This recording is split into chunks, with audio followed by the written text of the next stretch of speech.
What's going on, everyone? Welcome to American Advocates. This will be episode 94, I believe we're on, and coming to you live today, May 15th, 2026, with the main story today going to be Trump's meeting with China coming to a conclusion. He's now officially back home on United States soil, and a lot of questions are being asked. The main question being, what did President Donald Trump even accomplish over in Beijing, China? The details of all of these deals and the meetings and the arrangements and the discussions between Xi Jinping and President Donald Trump are incredibly vague, and it's hard to decipher what progress was actually made, if any at all. I have a lot of details, as many as I could grab onto here and research, so we're going to go over what the hypothetical details of all this, the hypothesis of all of this meeting is, and really I'm going to give you my analysis of what I think is actually taking place here, which is once again what I've been discussing on this channel at length now since the start of this Iran war, really, but especially as the Iran wars continue on, because yes, the Iran war is still playing a massive part in all of this, and it's changing the geopolitical landscape. We are watching in what is, in my opinion, a change in the balance of power. Hey, Spartacus, welcome. A change in the balance of power. We're watching, in my opinion, the old world's order kind of begin to disintegrate and really morph into something different. And in my opinion, it's a new, I hate to use this term, but there is a new world order emerging.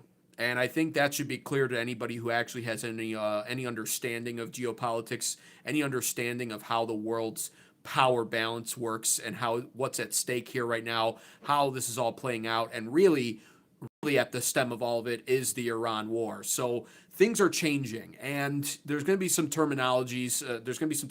That I use throughout the course of the stream that I think people will inherently understand. But to summarize it, before we get into the details, I'm going to say that what was known as the unipolar world order is coming to an end, probably slowly to some degree, but it is coming to an end. And as a result of that, something new is going to emerge. It could actually be a blessing in disguise for the United States, which I'll get into towards the end of the top story before I give the Iran war news and updates for the second story of tonight. And once again, the Iran war plays a large part in this, but the unipolar world order is coming to an end. And that's the facts. And that's really when you look at when you dive into and read in between the lines of the meeting with President Donald Trump and Xi Jinping, that's the actual conclusion here. The balance of power is shifting to some degree, not necessarily completely unfavorably for the United States, mind you, but it is shifting. Realizations have been made. Reality is hitting hard now, and it's only going to continue to hit harder all year long in 2026. And the narrative and the rhetoric coming from President Donald Trump in this interview that I have a couple of clips pulled up from that I'm going to play with Brett Baer from Fox News. This really confirms it when you critically think about what's being said and you read in between the lines of what's being said. You begin to understand what's taking shape right now. Some of the behind-the-scenes reporting that took place overseas in China, the dialogue exchanged between President Xi Jinping and President Donald Trump, all of this paints a picture of a new world order forming and of the old world order dying off and going away. Many changes are taking place in the world as we are now living through that. And it's really a big mystery on where we end up. But like I said, and I'm going to cover it at the end, why, there's a massive silver lining here. And all we really need to capitalize on this, as we all know, as I say on this channel all the time, problems are just opportunities that haven't presented themselves yet. All we really need is for a good leader to eventually rise up and take advantage of this. And America could actually find itself in a better position in the long run as a result. But I'm going to explain all of that in just a second here. Before I do, as you're coming in. The views are piling up.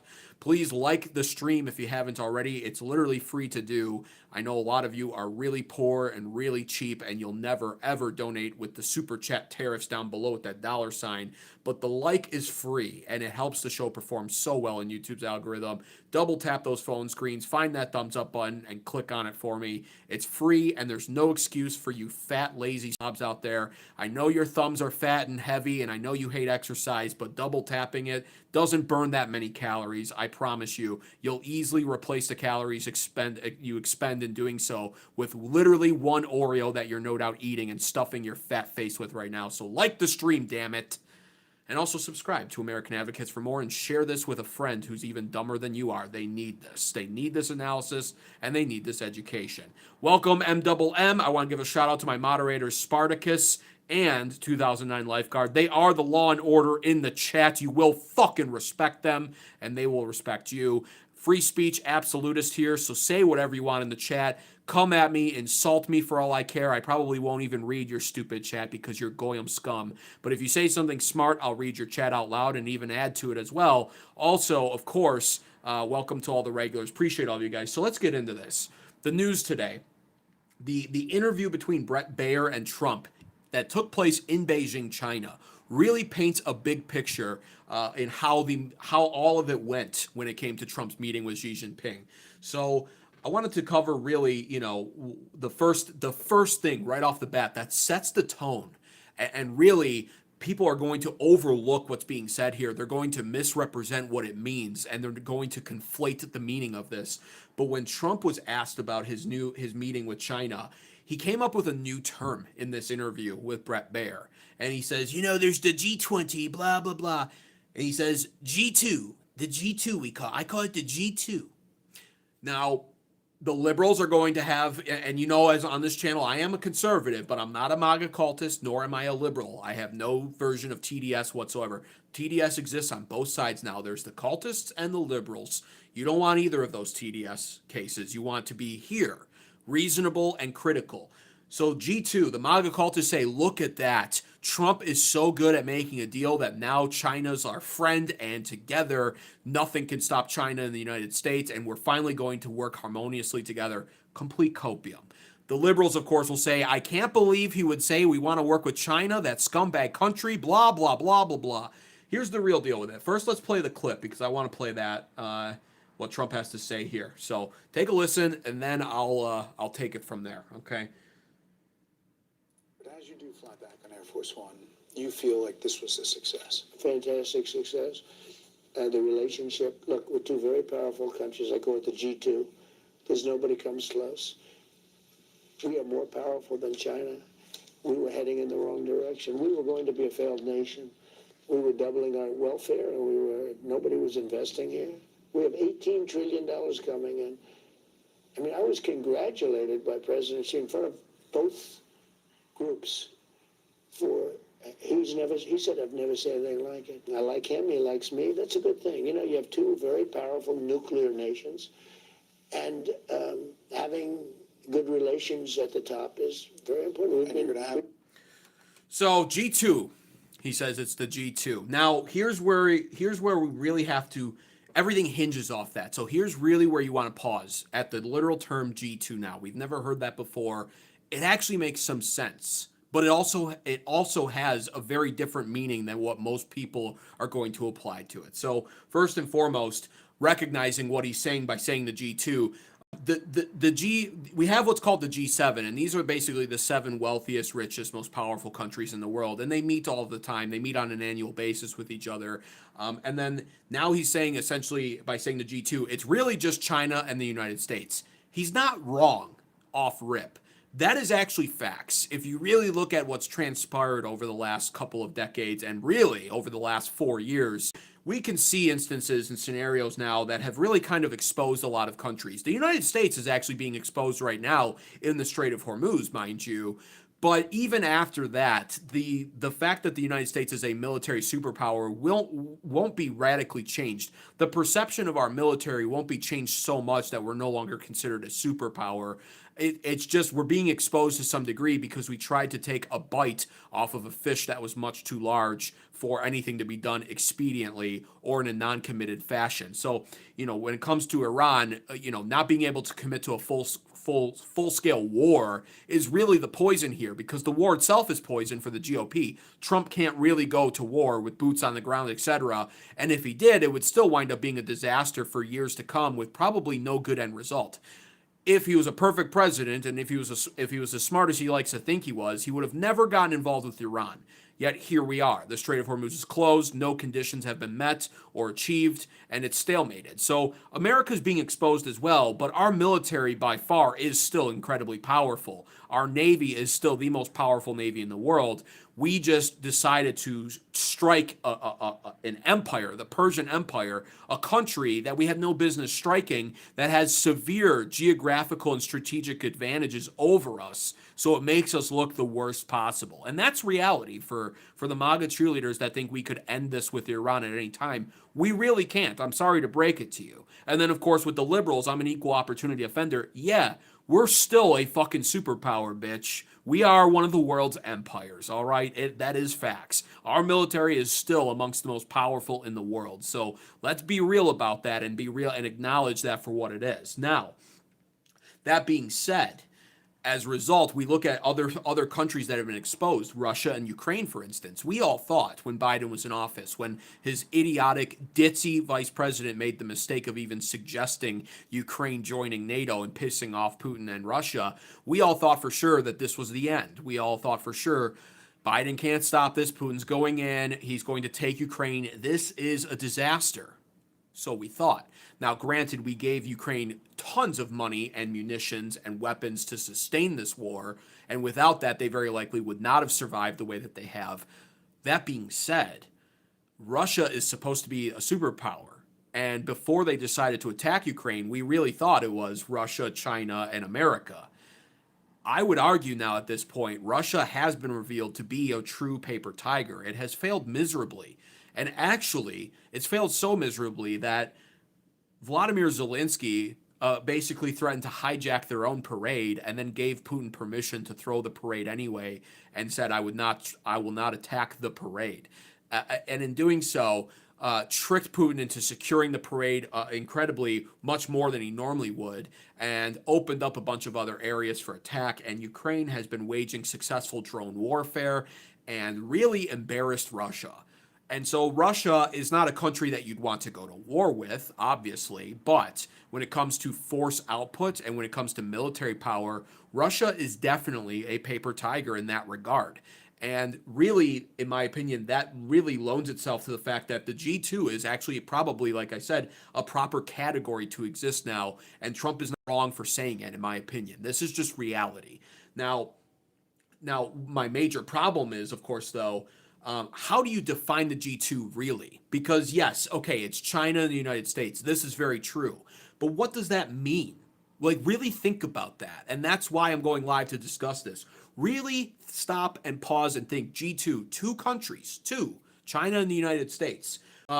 What is this going to be defined as? It's a category, but inside that category, and after a meeting in Beijing with Xi Jinping and Trump, is this an alliance then? Is this a friendly competition kind of agreement? Or is it just an acknowledgement that these are the last two prominent superpowers in the world and it's rivals, but it's an acknowledgement of the status and of the positions of the countries? That's really the question we need to be asking here after this meeting and after this now G2 term for categorization purposes has been put out there by President Donald Trump. And beyond that, despite how it will be defined, because Xi and Trump have no real incentive to openly say, well, you know what, because we all know we all know the manifesto of China. They want to be the world's global hegemon. They want to conquer the world economically, really. And the United States really has sort of been in that position, but is losing it, and that's just reality. Again, I don't fucking care if that hurts your feelings. America's been losing our global hegemon position, and this Iran war has sped that up. It doesn't mean we're going to lose it all together, but it does mean things are changing. And so China wants that. They've always wanted that. They've been very clear about that, and their goals are to economically crush the United States and make us irrelevant. No meeting in Beijing, China, in my opinion, is going to change that. Not with Trump, not with anybody. So we don't need to be pretentious about it. We don't need to pretend that there's some fairy tale here where China and the United States are finally making peace and going to work together. You're an absolute fool if you believe that that's what took place this past 3 days over in Beijing, China, between these two people.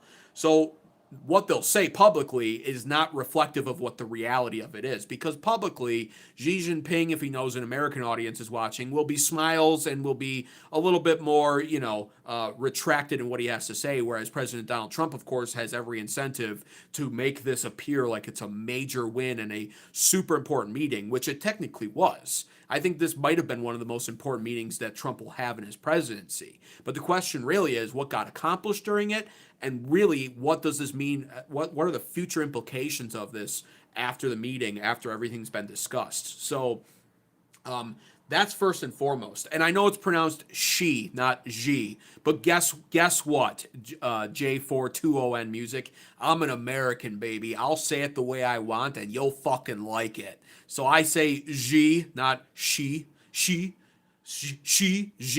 Who gives a shit? Does that really fucking bother you? Like, seriously. All right, so continuing on here.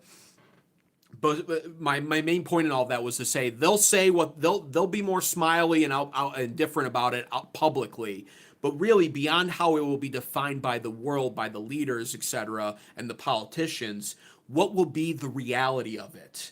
And you really have to understand and realize that the bottom line is many countries, and I've seen this pattern, and I've reported on this channel, many countries are becoming more keen on strengthening their ties with China.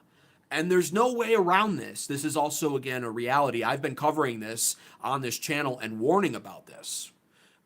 We've seen this with Mark Carney, for instance. Now, that's an example where I would want Trump to actually put the brakes on that. Our Western Hemisphere is ours. I'm a Monroe Doctrine pusher. I believe that this Western Hemisphere belongs to the United States of America. And how can I argue that? It's very simple, actually. I liked the Venezuelan operations, though I despise the Iran war, right? I've been very critical of Trump with the Iran war. I think he's literally fucking stupid for waging war in the Middle East at the request of Israel and at the demands of Benjamin Netanyahu. It was a trap. We were never even meant to win it. Our presence just continues to sustain the damage on Iran to keep them weaker for the sake of Israel achieving their Greater Israel project. It's very clear. This is not a secret even. Israel pretty much almost is at the point of openly admitting this without saying it out loud completely. And, it's been a disaster. It's a foreign war. We have no business being there. I have Middle East fatigue as a millennial. That's that. Venezuela, I loved. Cuba, I don't mind so much at all. This is our Western Hemisphere. Why is it ours? Because if any of these places came under attack, the only country that they could turn to save them would be the United States of America. That's it. If Cuba came under attack for some reason by, I don't know, in a fantasy fairy world, let's say Russia, well, who are they running to for help? Who in the close proximity can immediately bail them out from that and end that conflict immediately? Are they going to Canada? Is little Mark Carney with his impish grin and his two-faced smile going to say, sure, we'll send our Canadian soldiers, eh? We'll send those down there to help you, no problem. We got the Royal Canadian Mounted Police, eh? Is Mexico are the cartel going to save them? What's going to happen there? Same with Mexico, by the way. Mexico, Canada, who do they rely on the most? Or who would they turn to immediately? El Salvador, any of the South American countries in the continent. Who will they rely on? Who's under the protection of who? And it's the United States that is the clear superpower of the West. It's not even close. And so it is our Western Hemisphere. The Monroe Doctrine has always acknowledged this, and that's why I've always loved it. So with that being said, we should be focusing on that. Mark Carney wants to get more involved with China. We put a stop to that. However, in the old world, we've seen other countries making these similar kind of statements and moving in this direction of wanting to strengthen ties with China. Keir Starmer is allowing China to build an embassy right next to their national security building, if I remember correctly, in London. Okay, France, Emmanuel Macron at the World Economic Forum stage literally discusses strengthening trade or relationship ties for productivity with China. So a lot of these countries are moving towards strengthening ties with China. And why is this? It's because China, for decades now, has been the emerging superpower in play, rising up.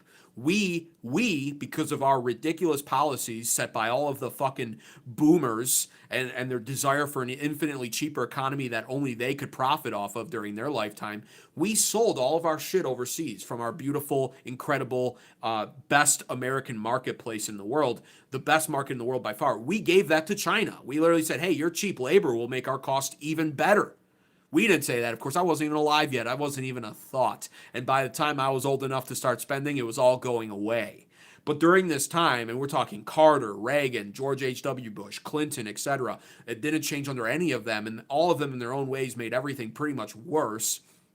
All of this was sent over there, and China became an even bigger powerhouse. They stole our IP, they created their own products, they flood our American marketplace, they profit off of it, and we did nothing to stop it. We actually encouraged it for the longest time, and by the time we started to realize that it was a problem, it was actually a realization made by Democrats at the time, believe it or not. Nancy and Chuck Schumer in the 90s, they were actually, and people will have a hard time believing this, but if you've seen the clips, you know it's true. They wanted to impose the tariffs. They were recognizing the problem. The only problem is Democrats are notoriously weak on foreign policy, and they don't have the balls to actually enact on any of it. So they talked about it, they acknowledged the problem, but never actually did anything to change it. So on it went, and China has been growing and growing and growing over the several last decades, and now they're here. They've arrived. And it's known. Now, their economy is actually not as good as you would think, and they lie about their GDP yearly, and they're going through their version, what was our version of a 2008 housing market crisis right now. So they have a lot of problems. They have birth rate issues like we do. So it's not all sunshine and rainbows for China. They're not emerging as a mighty, invincible empire that will dominate and crush all in their way. They have a lot of problems still. But the underlying fact remains that they have become way more powerful over the last century especially. You read about the history of China in the 1800s, and they've been plagued with nothing but bad luck due to their own stubbornness, right? There's the old story about the silver and gold investments and how they foolishly started recognizing how valuable silver was. This was at a time when silver wasn't as distinguishable from gold in value. They stockpiled silver. The world moved to gold. They refused to sell the silver and buy gold. And for decades into the 1900s, they just kept losing money as a result, and they stubbornly just held on to the silver in hopes that the world economy would turn towards silver again, and it never happened. But China has learned a big lesson from all of that, and they've made a lot of changes. And again, the United States handed over a lot to them. We, in typical European fashion, have created our own enemy once again. So all of that is to say, no matter how these two define it, it's not an alliance, it's not a friendship. The G2 is an acknowledgement of reality, and that's the first thing I want to get out of the way. The G2 is an acknowledgement of reality that there are only two major players in the world right now, the US and China. That's it. What does that mean? It means essentially there's an understanding now after this meeting in Beijing that these two countries are essentially economic rivals. We're almost borderline really at an economic war with China, and there's an understanding of let's keep it somewhat peaceful, but recognize that we're not friends, and if anything, we're trying to outdo the other. That's what took place there. And the narratives that and the leaks of and the behind the scenes reporting and the interview clips that I'm going to keep showing you really reinforce this idea and paint the picture right now of who has leverage where. Okay, so that's what I want to discuss and get into even more, because here's the realization now after all of that is said and done here. If it's the G2, then by default there's only two countries, and they're not friends, definitely, and they never will be.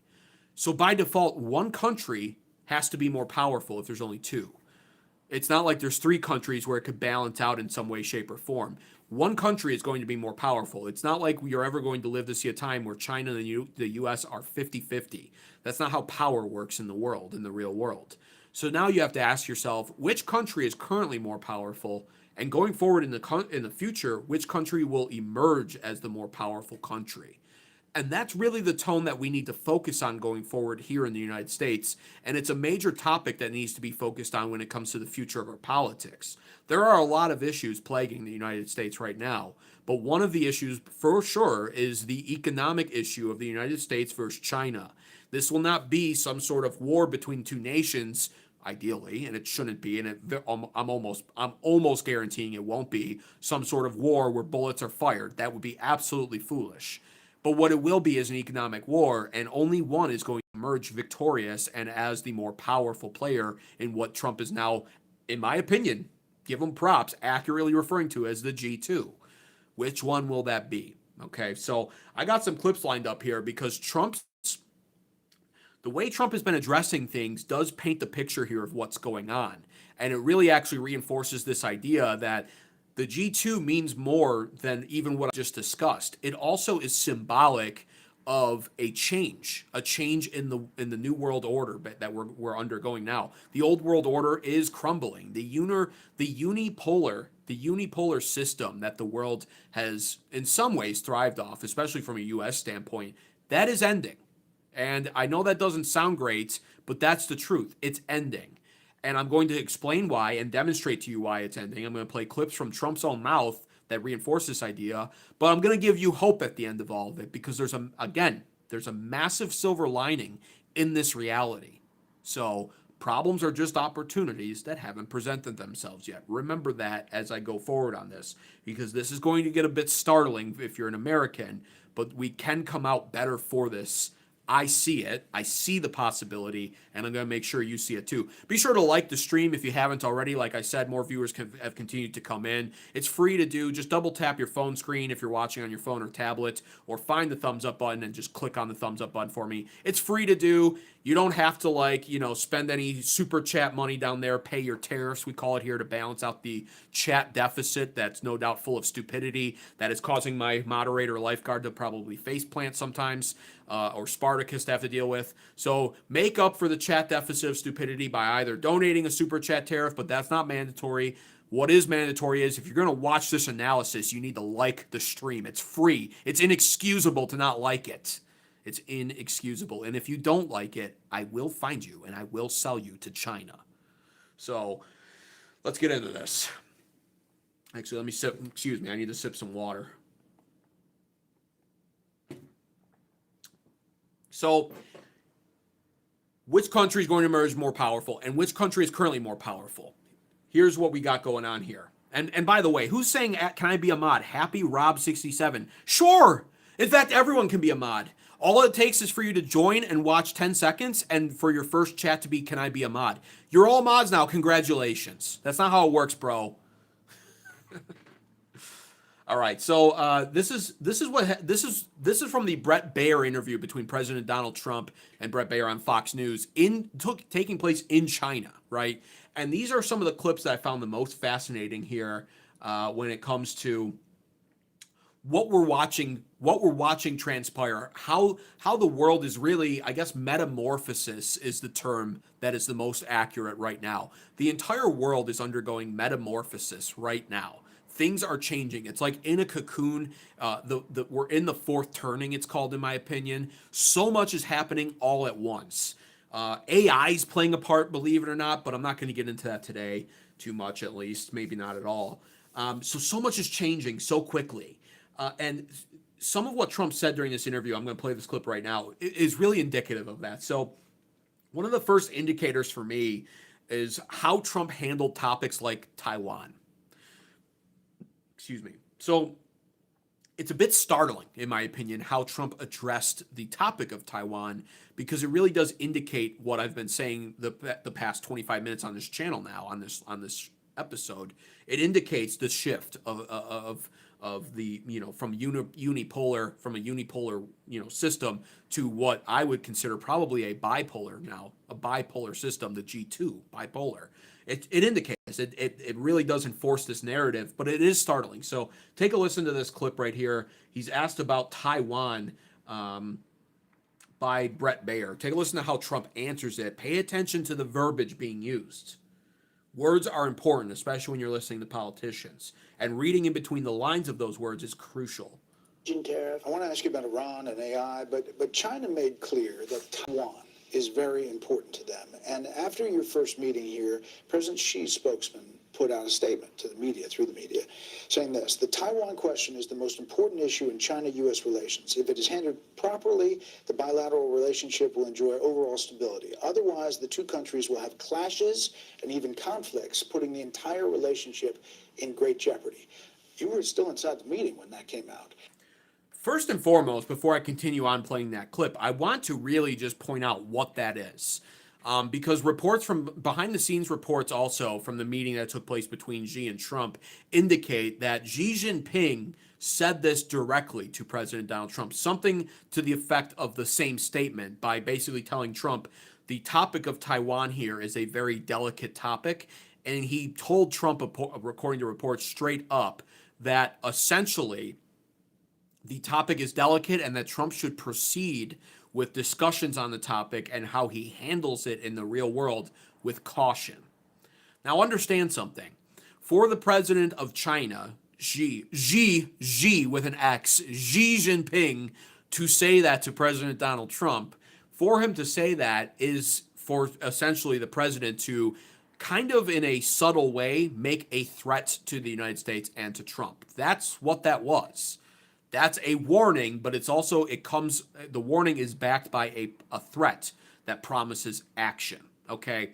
A country that is significantly not as powerful as another country, if China wasn't at the level of the United States, or near it at least, that is not something that a leader would do. We wouldn't expect right now, for instance, Cuba, after this blockade, where they've declared that they have no energy reserves left, they're on 2 hours of power a day, they're desolated. That the leaders in Cuba are not going to sit down with Trump and make that kind of a threat. You know, the topic of our country, Cuba, is something you should proceed with cautiously, and, you know, how you decide to handle this could result in conflict. We would laugh at that, and rightfully so. And it would never be said, because a country like Cuba is completely at our mercy. That's the opposite extreme of China. And that's why I'm drawing that parallel. China believes that they're in the position to make such a threat to the president of the United States. Can they back that up is the question. I think truthfully, yes, for varying different degrees. And I'll get into that in a little bit here. But just understand what that is. Okay, that in and of itself, that kind of statement speaks to the actual reality of the circumstances now geopolitically when it comes to the G2, we'll call it, the G2, China and the United States. But I'm going to continue on because Trump addresses Taiwan specifically, and this is where it gets significantly more interesting. That sounded almost like a threat. Was it communicated that way behind closed doors? No, it wasn't, not at all. But it has always been their most important issue. And it's not a takeover. They just don't want to see this place, we'll call it a place, because nobody knows how to define it, but they don't want to see it go independent. They don't want to do it. Okay, so there you go. Now, he calls Taiwan what? A country? No. A sovereign country? Certainly not. He calls it a place. And I want to point out something to you. If you're a wrestling fan, I grew up as a wrestling fan. And even if you're not, you probably know who John Cena is. Referred to now as John China by some people, if they use what I call boomer humor. John China, John Cena, I've heard. John China. Why? Well, because after John Cena was involved with, I believe it was a Fast and Furious movie, maybe Fast and Furious 9. I don't remember what number they're on these days. I only really like the first movie. It's pure. It's Honda's. I stopped watching after 6. It became too crazy. After filming that movie, whatever it was, Fast and Furious 9, I think, he obviously wanted to appeal to the Chinese audience, which is significant when it comes to movie viewers. They like watching our American movies. It makes a lot more money for Hollywood. He mistakenly, in his speech, addressed Taiwan as a country, and China was outraged. And John Cena, if you remember, or if you haven't heard, went on to actually make another formal apology in the Chinese language to China, saying, I am sorry, I didn't mean to offend you over Taiwan, and I understand it's a sensitive topic to you. Well, Republicans, I think probably some Democrats even, depending, people were furious at John Cena for this. While some analysts at the time even were saying, and now time has proven them actually wise, these analysts, they said, it really does symbolize a change in the world order system. It symbolizes a power shift in the world. That our American movie star, if you called John Cena that, he's gotten better with his acting, so I guess we'll call him a movie star. He's come a long way since the Marine. He's good now. He's okay. They said, it really is symbolic that one of our own Hollywood stars living in America with no direct threat from China, with no gun pointed at his head, nothing like that, no Chinese prison sentence could have been imposed on him or anything of the sort, but yet he felt the need to apologize to China.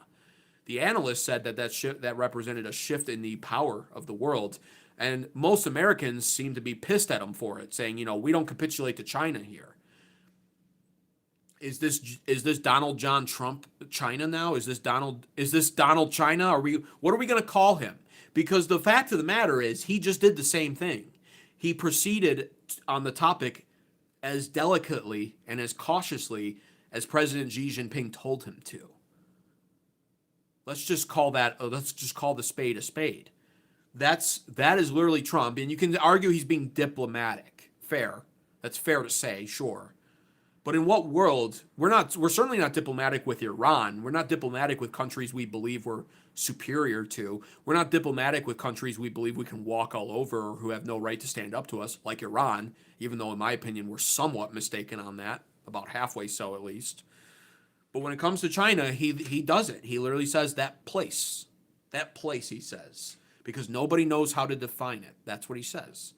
Well, I think Taiwan knows how to define it. They insist that they're a sovereign country separate from China. They know how to define it. So he says, well, it's a place. There you go. That right there is the biggest tell, I think, that I've heard in the entirety of the Brett Baer interview on Fox. The fact that our own president refuses to refer to Taiwan as a country now. That's interesting. And that's something that you can't avoid. And this is reality. Welcome to it. So... and then he says it's not a takeover because he says they don't want to see it go independent. This is how he describes the whole tension between China and Taiwan. It's not a takeover. They just don't want Taiwan to go independent. Well, Taiwan wants to go independent. And on this channel, I'm not a bleeding heart liberal. I am a conservative, right? So I am based in reality to some degree. I'm just not a MAGA cultist. So I'll point out everything with Trump that makes the MAGA cultists uncomfortable because they deserve to be uncomfortable. But as a non-bleeding heart liberal, I will speak more reality to you, and I will acknowledge a very simple fact of life. Taiwan is only sovereign if it can defend its sovereignty, which obviously it can't. And we all know this. And I'm going to get into that a little bit later, and I'm going to go over the future and what Taiwan's fate will be. That's actually going to be tied in with how I believe there's a silver lining in all of this. But I will acknowledge that. That being said, right now as it stands, the world does state that they do see Taiwan predominantly as an independent country from China, and this is what Taiwan wants. So for our president to again say, well, that place, we don't know how to define it. We do. You just don't want to say it. And why is the question.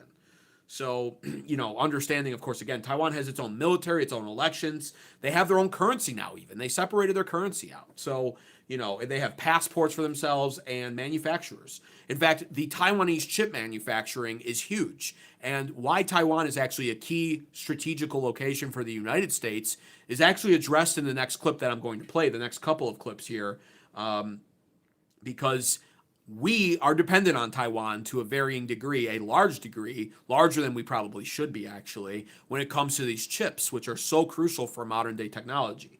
Trump actually addresses that next. That's the next part that I want to play here. And again, his rhetoric on this and what he's saying is essentially, it almost doubles down on how he won't call Taiwan a country and refuses to call it that and says it's a place, and it seemingly his position has shifted. This really reinforces that even more. This is like a borderline hostile view on Taiwan. And again, ask yourself why the G2, the bipolar world order that we're watching emerge. So take a listen to this part of the clip right here. With all of that being said, if you look at the history of Taiwan, Taiwan was developed because we had presidents that didn't know what the hell they were doing. Because if they would have put tariffs on chips coming in, they would have never left. Everything was about Intel, and everything was about our chip companies. They stole our chip industry. So I've said that for years. I said, for years they stole our chip. If we would have had one of our presidents just say, we're going to put 100% chip. You can leave, you can build in Taiwan, but you sell it back into the United States. We're going to put 100% or 200% tariff. We would have never lost a chip. So that's a bit of a hostile view on Taiwan, and I don't completely disagree with it. Again, we understand the history of America over the last four or so decades, where yes, irresponsible leadership. The black pill for conservatives is unfortunately it was a lot of Republican leadership. Many of the Democrats were no saints, went along with it. Some actually led the way on it as well. Collectively, our American political system will say sold all of our shit overseas before these young generations, my millennial generation, and even more so the Gen Z generation, could ever even grow up and live to see what America was back then. And we know this. And, again, I just mentioned earlier how the Democrats actually did a better job of calling it out in the 90s than many Republicans did by talking. Nancy Pelosi and Schumer were talking about tariffs, and they were talking about trade, and they were talking about the deficit, and they were talking about our manufacturing overseas. They were addressing it. They just didn't have the balls to do anything about it, only whine and bitch and moan about it. But it was a problem, and it has been a problem. So he's not even wrong in that regard. Where he's not correct really is Taiwan didn't steal our chip manufacturers. They were incentivized to go there because there was no tariffs. There weren't any tariffs being imposed. They were incentivized to. The leadership at the time wanted that to happen. So Taiwan as a country, which is what I refer to it as here, I don't care about China or how they view me. Taiwan as a country was incentivized to take the chips. The chips were incentivized to go there. And now as a result, they've become a critical location for the United States. And because of that, now we're like compromised in this situation as a whole. But for him to say they stole it, that's really not fair at all. And it's a very aggressive assertion on the country that is made in correlation with him refusing to recognize Taiwan as a country and just calling it a place, saying nobody knows what it is. We know what it is. So I found that interesting as well. And it really just kept going because he also went on to say and essentially acknowledge that he's withholding weapons from Taiwan. So take a listen to this right here. This is the next part of that. Should the people of Taiwan feel more or less secure after your meetings with President Xi? Neutral. This Has the policy changed at all? No, nothing's U.S. changed. policy. No, nothing's changed. I will say this. I'm not looking to have somebody go independent and, we're supposed to travel 9,500 miles to fight a war. I'm not looking for that. I want them to cool down. I want China to cool down. But you're waiting on approving billions of dollars of weapons for Taiwan. That's right. Is that moving forward? Well, I haven't approved it yet. We're going to see what happens. What are you looking for? I may do it, I may not do it. Yeah, what's your hinge point? Well, I'm not going to say that, but I may do it, I may not do it. But we're not looking to have wars. So he hasn't approved the weapons for Taiwan, right? Now, I don't like foreign aid as an American. I believe in strictly American first politics and policies. So I am universally against the idea of approving foreign aid, sending weapons to other countries, etc. Those are our weapons. Taiwan can buy them off of us. I'd be more than okay with that. I actually am even more okay. We should be selling them at perhaps a premium price to Taiwan.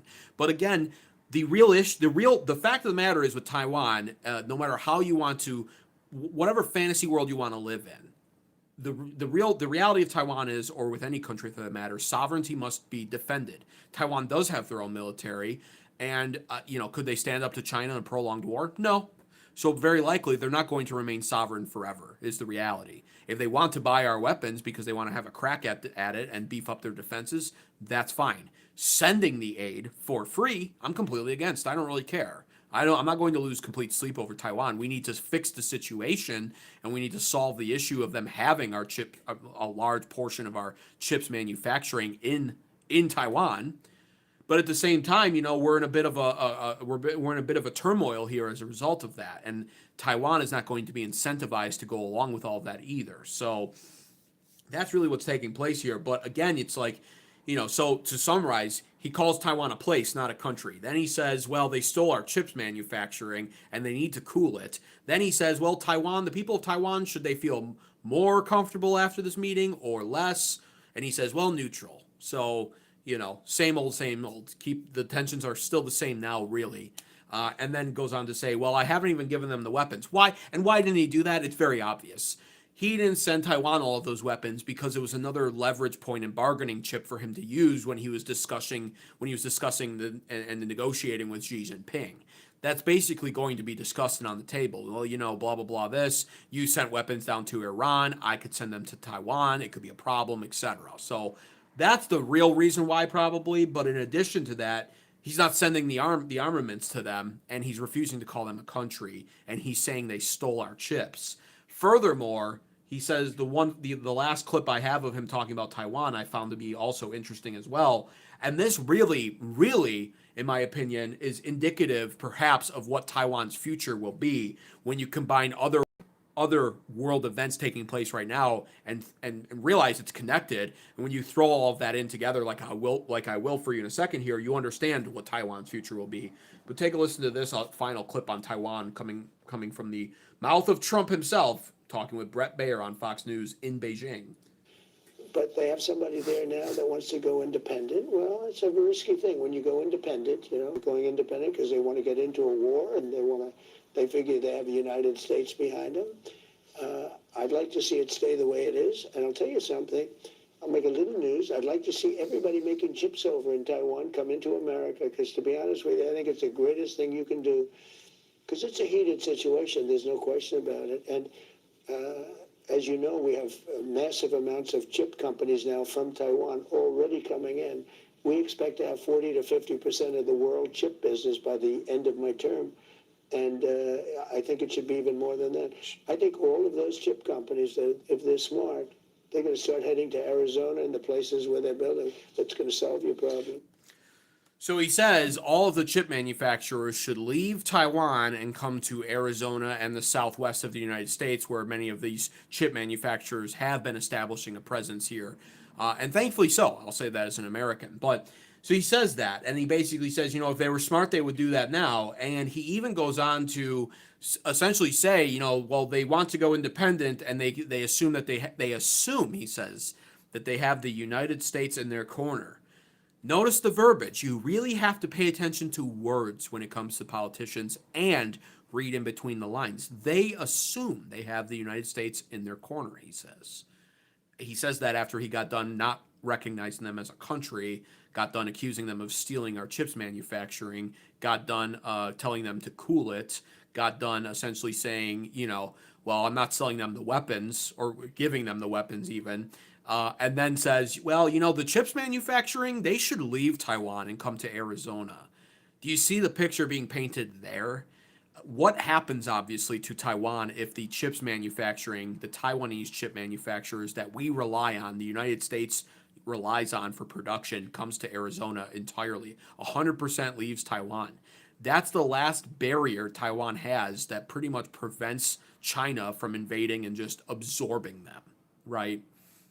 In addition to that, I said there would be another problem that I would bring into play here and recognize, and that problem has, again, been the Iran war. And this is something that I said would be a problem in the future. And I said this during the Iran war a few weeks in. When I started looking at intel reports suggesting that America was running dangerously low on certain specific types of munitions and armaments. I covered those. We have the THAAD missiles, the Patriot interceptors, the JASSM rockets, etc. And we are, in fact, burning through those at a pretty rapid rate, especially with how hard we went in the Middle East over the past now. We are now 11 weeks officially today. Wow. And in addition to that, you recognize it wasn't even just the last 11 weeks, but what was going on with Russia and Ukraine, right? Starting in 2022. 4 years of Russia and Ukraine where we've been throwing everything we can Ukraine's way, giving them billions upon billions upon billions of dollars and armaments and munitions to defend themselves. We have depleted our stockpile. We've burned through it even more recently at the expense of the Indo-Pacific and of the formerly known as the Orient region. the Asian region. We know this. There were reports there were concrete, solidified reports that said the Pentagon removed a THAAD system from the Indo-Pacific near South Korea, I believe it was, and moved it to the Middle East to protect Israel and our possibly our Saudi allies and Emirati allies. So we did that. We literally decided in this moment that the Indo-Pacific, which in my opinion is infinitely more important than the Middle East to the United States' interests, we decided it wasn't important enough. Fuck South Korea, fuck Taiwan, fuck Japan. China's a threat, sure, but you know what? We've got to defend Israel and wage war for them. And so we've burned through the armaments. We've strategically relocated some of these defense systems out of the Asian area, the major island block chains, the Indo-Pacific region, etc., and we moved it to the Middle East in addition. So how likely are we able to be able to even defend Taiwan if China went into a warlike scenario and invaded them? That's the other question. Not only for that reason, but again, because Trump is now actively calling for the manufacturing companies to come out of Taiwan and move to America to avoid tariffs, he actually says. So, on an economic front, Taiwan's in a huge, massive pickle. And at a war front level font, they're also in a massive dilemma as well. And that's why I say you have to paint this picture and understand the fate of Taiwan, I think right now is basically being spoiled. This is like a spoiler that we're hearing. When will this take place is really the question. I wouldn't be surprised. Perhaps there's an agreement. Trump's there now. It's like, don't do it during my administration. Don't take Taiwan during my administration, please. Do it in 2028 after I do such a bad job that a Democrat definitely, unfortunately, gets elected, and it's Gavin Newsom. And if China was smart, they would wait for that moment anyway, because a Democrat, well, you can say their one saving grace might be their lack of desire for foreign wars.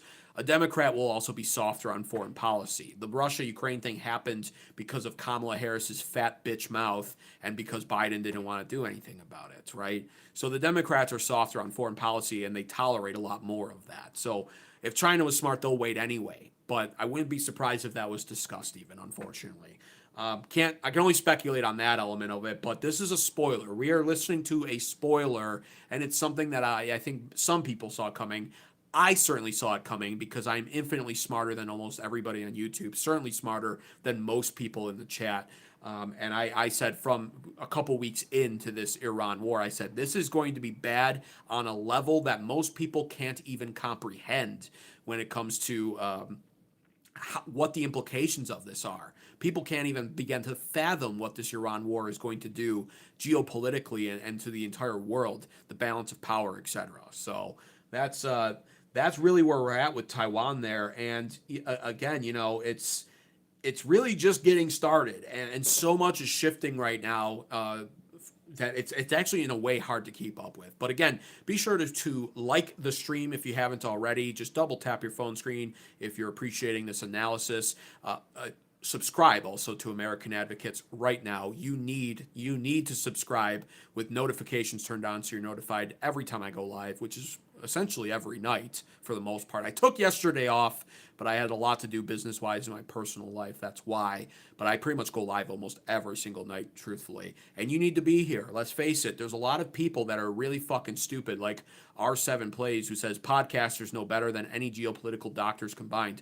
Yeah, what's a geopolitical doctor do? They have the stethoscope and they place it on both sides of the globe and they listen to the heartbeat. What even is that? But to address that, R7 Plays, you're correct, actually. And I can see that the effect of this show is off on you. You're listening to this and you're literally thinking, holy shit, this guy is so fucking smart that he knows what's happening and is giving us the truth that I could never hope to hear on most other YouTube channels, and certainly not on mainstream media news cable networks like Fox or CNN for that matter, or MSNBC. So you're welcome. Okay.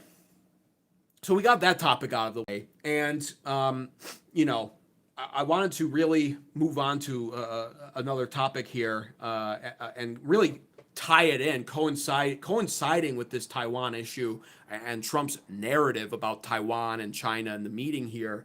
Another major. This is actually perhaps the biggest issue I have as an American, and I'm going to go over that, and then I'm still going to basically break down what's happening here from a geopolitical shift, power shift, and explain the silver lining. But the next clip that I have here is, not only did Trump call for the Taiwanese chip manufacturers to leave Taiwan and come to the U.S., which would literally change a lot really quickly, but Trump then also basically didn't deny Brett Bayer's kind of question about Chinese manufacturing apparently coming to the United States and developing on our soil. This disturbs my soul. So this is what Trump had to say here. Take a listen to this. Some Democrats, even some Republicans, had some concerns about Chinese manufacturing on U.S. soil. Is that happening? Well, if they don't want to pay tariffs, it could happen, just like it's happening with other countries and companies. We have now more money being invested in the United States than any country at any time in the history of the world, including China, which probably is second from about 10 years ago. We have $18 trillion in 11 months, not the 12th month hasn't come in yet, the numbers. We have $18 trillion. If China wants to come in and wants to avoid tariffs, if they build here, for the most part, they're going to be hiring American people. If they want to avoid tariffs, they're going to build in the United States. Despite concerns about China operating inside the U.S. Look, we have Japan is building massive Toyota, Honda, all of them. I mean, they're building massive plants all over the country. Oops. So if China wants to build for their cars, now, I will tell you, I put 100% tariff on Chinese cars because I didn't want them coming into the country. If you take a look, only because they swamp you. They'll destroy your auto industry. And that's what's happening in Europe. Mm-hmm.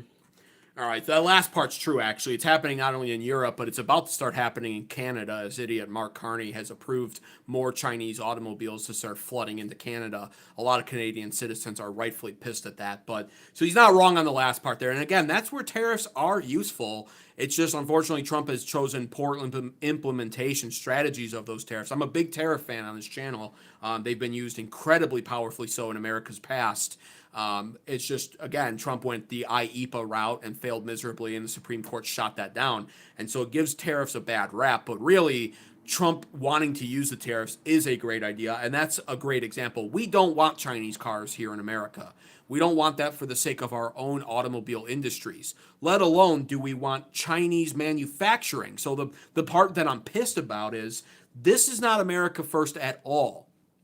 What we want, especially if all of what I just said is spot on and true, which I believe that it is for the most part. If all of what I said is true and this G2 doesn't symbolize a friendship or alliance, because it just doesn't, and instead it symbolizes a recognition of two main power players now duking it out economically to gain leverage and power over the other, a somewhat friendly and peaceful spirit for now, by the way, for now, if that's what the G2 is, and if we're now truly entering a bipolar world where it's not just a unipolar world that where everyone's brought to their knees in Washington, D.C., and it's all powerful America making the most of the decisions like it traditionally has been throughout the 1900s. If it truly is bipolar, turning into a bipolar world, like with China emerging as the second player that's closing in on America, well, then why would we allow them to bypass the tariffs and enter into the United States and build here? I don't want an increase in Chinese presence in the United States. That's far from America first.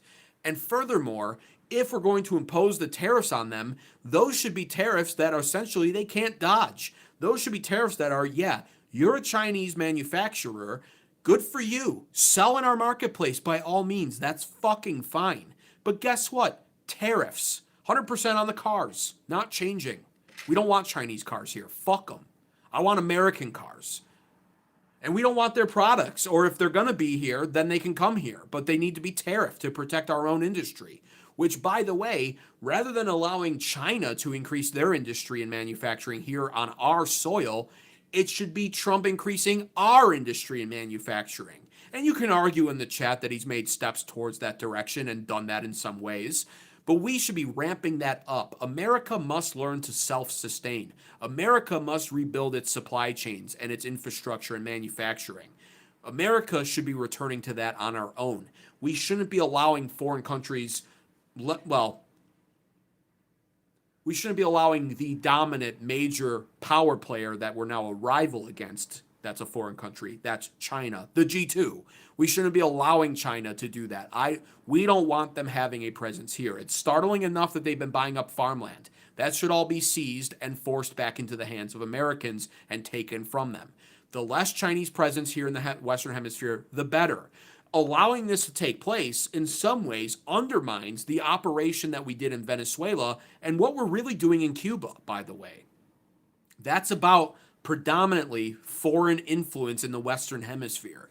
The Monroe Doctrine must be upheld for the security of our country and for our Western Hemisphere. So Venezuela was about China. I've explained that at length on this channel. They were developing telecom infrastructures, building seaports, and they had enslaved Venezuela as a country economically in a debt trap like they do with tons of other countries worldwide. It's classic Chinese playbook. We're in the process, and we really did pretty much rid Venezuela of Chinese influence and presence. That's a win. Same with Cuba. Cuba's the same issue. They're a scumbag country. They're at their northernmost point. They're 50 miles away from Florida. It's a massive issue. We don't want Cuba being compromised by foreign governments and countries. That's our Western Hemisphere. We defend it. We own it. So all of that being said, you can then justify those operations until you hear President Trump say, well, they want to bypass the tariffs, and they're welcome to do that by building their factories and manufacturing plants on our U.S. soil. No, it's China. This is not a friend, and they never will be. They can eat shit. They can eat a shit sandwich for the entirety of their existence, and they can stay. They can keep their stupid fucking manufacturing in their country with their cheap-ass Chinese products, some of which are IP theft, like born of IP theft that they stole from us to begin with anyway, after we trusted them, foolishly so, with our own manufacturing and products, inventors sending their products over, Chinese sweatshop laborers learning how to make it, and then teaching their factories how to make it, stealing it, and then selling it at a competitive, infinitely more competitive rate on our own market and undermining our own U.S. inventor and companies. After all of that, they can stay their fucking ass in their own fucking country and produce those products and then pay a tariff to sell it in our marketplace. That's America first, not allowing them to build here. This is a betrayal again, in my opinion, by President Donald Trump, and should not be taking place with a conservative, business-minded president. So that bothers me a lot. And this is a poor decision, and it just should not be allowed. You don't beat an economic rival by allowing them to establish more of a presence business and manufacturing-wise in your own country, which will undermine you even more, so they can bypass the tariffs that would keep their economy weaker. Okay? All the while protecting our own businesses. And then he says that it would be mostly American workers. Bullshit. We literally had the issue last year when Trump got in and got Hyundai to return to Georgia. We raided their plant with ICE because guess what? It was all foreign workers. They all had to go. Surprise, surprise, they didn't hire Americans that much. They're liars, and they always will be. And if they want the appearance of fucking American workers, they'll have a poor-ass assembly line, like, on display, a mock assembly line with, like, 6 American workers, and they'll say, see, Americans. It's a Chinese manager and 6 Americans. And then cramped up in a fucking attic that's 90 degrees with 5-foot ceilings will be a bunch of Chinese people here in this country illegally doing all of the real work. And how do I know this? Because a Chinese restaurant that I ate at in my own hometown got busted for doing this. They literally raided the place with SWAT, and they found a 5-foot ceiling tall attic with like 24 midget Chinese people in it, literally running a fucking sweatshop. This is what they do. They're not allowed. They shouldn't be allowed in this country. All of this is to say, really, it's a bipolar world now. We're entering it. It will be a slow digression into it somewhat, but the unipolar world that was America and Washington, D.C. being the capital of the world and America being the only global hegemon is coming to an end. And it really was already going this route even slower before the Iran war, but the Iran war has, it didn't jeopardize it, it just sped the pacing of it up. And I warned about it on this channel, and I'm vindicated yet again when it comes to that. How I've talked about the Pax Americana, the Freedom of Navigation Act. That's going to be another problem in the future. But things are changing. The establishment is changing. The world establishment, the world order is shifting. We're in metamorphosis right now. It's a cocoon. What comes out of that cocoon, we're not quite sure of yet. That's actually the whole point of the G2. This is still playing out. This is not the final result yet. And this is where we're at. Now, President Donald Trump would later go on to be asked by Brett Baer what he would literally consider to be the biggest win in the Beijing summit with Xi Jinping. So take a listen to that. You've said that this summit is a success. As you get ready to head back to Washington, what's the most significant, specific thing you walk away from here for the U.S.? I think the most important thing is relationship. It's all about relationship. I have a very good relationship with President Xi and with China. And it sounds like something that doesn't mean anything, but it's everything. In deal making and problems, we've solved. The two of us have solved a lot of problems that somebody else would have maybe done very badly with.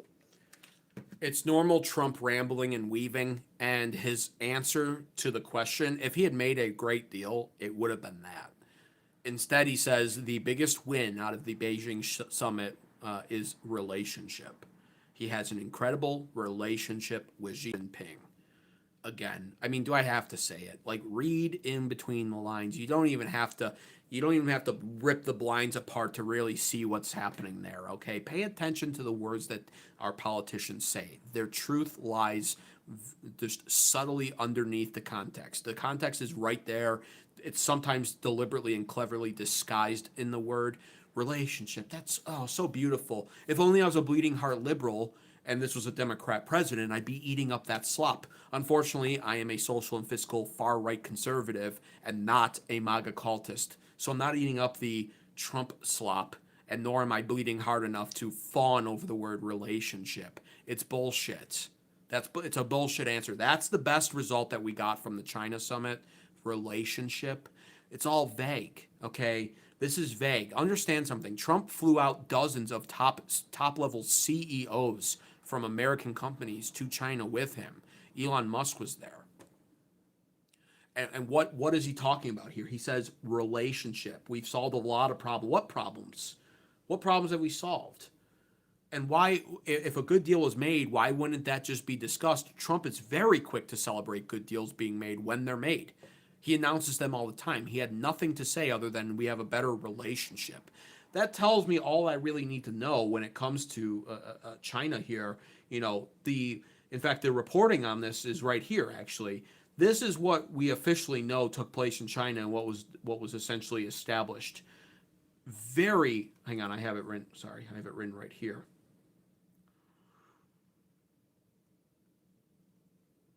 Yeah. So like very, very loosely vaguely spelled out trade framework agreement. This like Xi Jinping basically like said, well, you know, I'll help you with Iran. What does that mean? We don't even know. There's no details with Iran. It's just, I'll help you. Nothing in writing, no pressure applied on Iran, no treaty, nothing. It's just, I'll help you. A verbal promise from China? Okay. And then also apparently a softer nuclear position. But other than that, we have nothing concrete. Relationship, he says. That's the win. Relationship with China. Hooray. They now might start building manufacturing plants on our U.S. soil. Trump won't recognize Taiwan as a country, which is very telling. He calls it a place now, like John Cena did. John Cena apologized. Trump won't have to do that because he won't call it a country. It's a place. Taiwan's a place. I won't sell them weapons now. I want their chip manufacturing to leave and come back to Arizona. The writing's on the wall. Things are shifting, okay? So that's that. But I wanted to go over the truth, of course, that Trump really, besides the fact that he accomplished the non-descriptive, loose-ended trade relation framework with China, which means nothing because we've not accomplished any trade relationship with China since Trump got in. The tariffs were a massive shot fired that could have been good and led somewhere, but ultimately really didn't. And then were poorly implemented with the wrong implementation method, so the Supreme Court ruled against it. So that's actually been a disaster because Trump tried to shortcut all of it. In addition, Trump saying I'll help with Iran, etc. Understand China makes tons of promises. This is nothing new. This is the same pattern in negotiation with China that we've seen play out for years. They always make vague promises, mostly verbal ones, and never deliver on any of them, or most of them at the very least. So G2, the most accurate point of view right now is it's a G2, but it's not some grand alliance to bring about peace. It's, again, more likely a private acknowledgement. Both leaders and countries are the only two real superpowers left, and we're now in a competition and in some sort of a race, in all honesty, to see who can become the world's economic powerhouse and, for that matter, military powerhouse. And when it comes to the military, we still edge out China, mainly because of our Navy. But at the end of the day, this is what's happening. There's this massive silver lining in this, though. And I did promise before I gave the breakdown and analysis here, I said I would tell you the silver lining in all of this because there is one. And again, I'll say it for the fourth time, problems like we're in right now, this is a problem for the U.S. But problems are just opportunities that haven't presented themselves yet. Meaning, most people focus on the bad happening in the short term and in the moment. People can't see what that problem can lead to, what actions can be taken that not only solve the problem, but really potentially could put you in a better position. It is a chess game in some way. There's problems. You lose a significant piece on the chessboard, but in the process of your enemy taking that piece, they accidentally expose themselves. Or in the process of them taking that piece, they open up the board more for you to make a better move that you couldn't have moved because you were blocked by your own piece. That's what's actually happening right now. It's been happening through what we call, of course, the interventionist strategy, the interventionist policy when it comes to our foreign policy from the United States. So what's the silver lining here? The silver lining is, yes, the world system is currently transforming in that metamorphosis I described it to be in, like in a cocoon of some sort, currently turning into something of which we do not know yet. We do not know the final result of this. However, what we do know is the unipolar system, like I said, the unipolar world order is ending. And from that has been now born. And really, in my opinion, this is a landmark moment.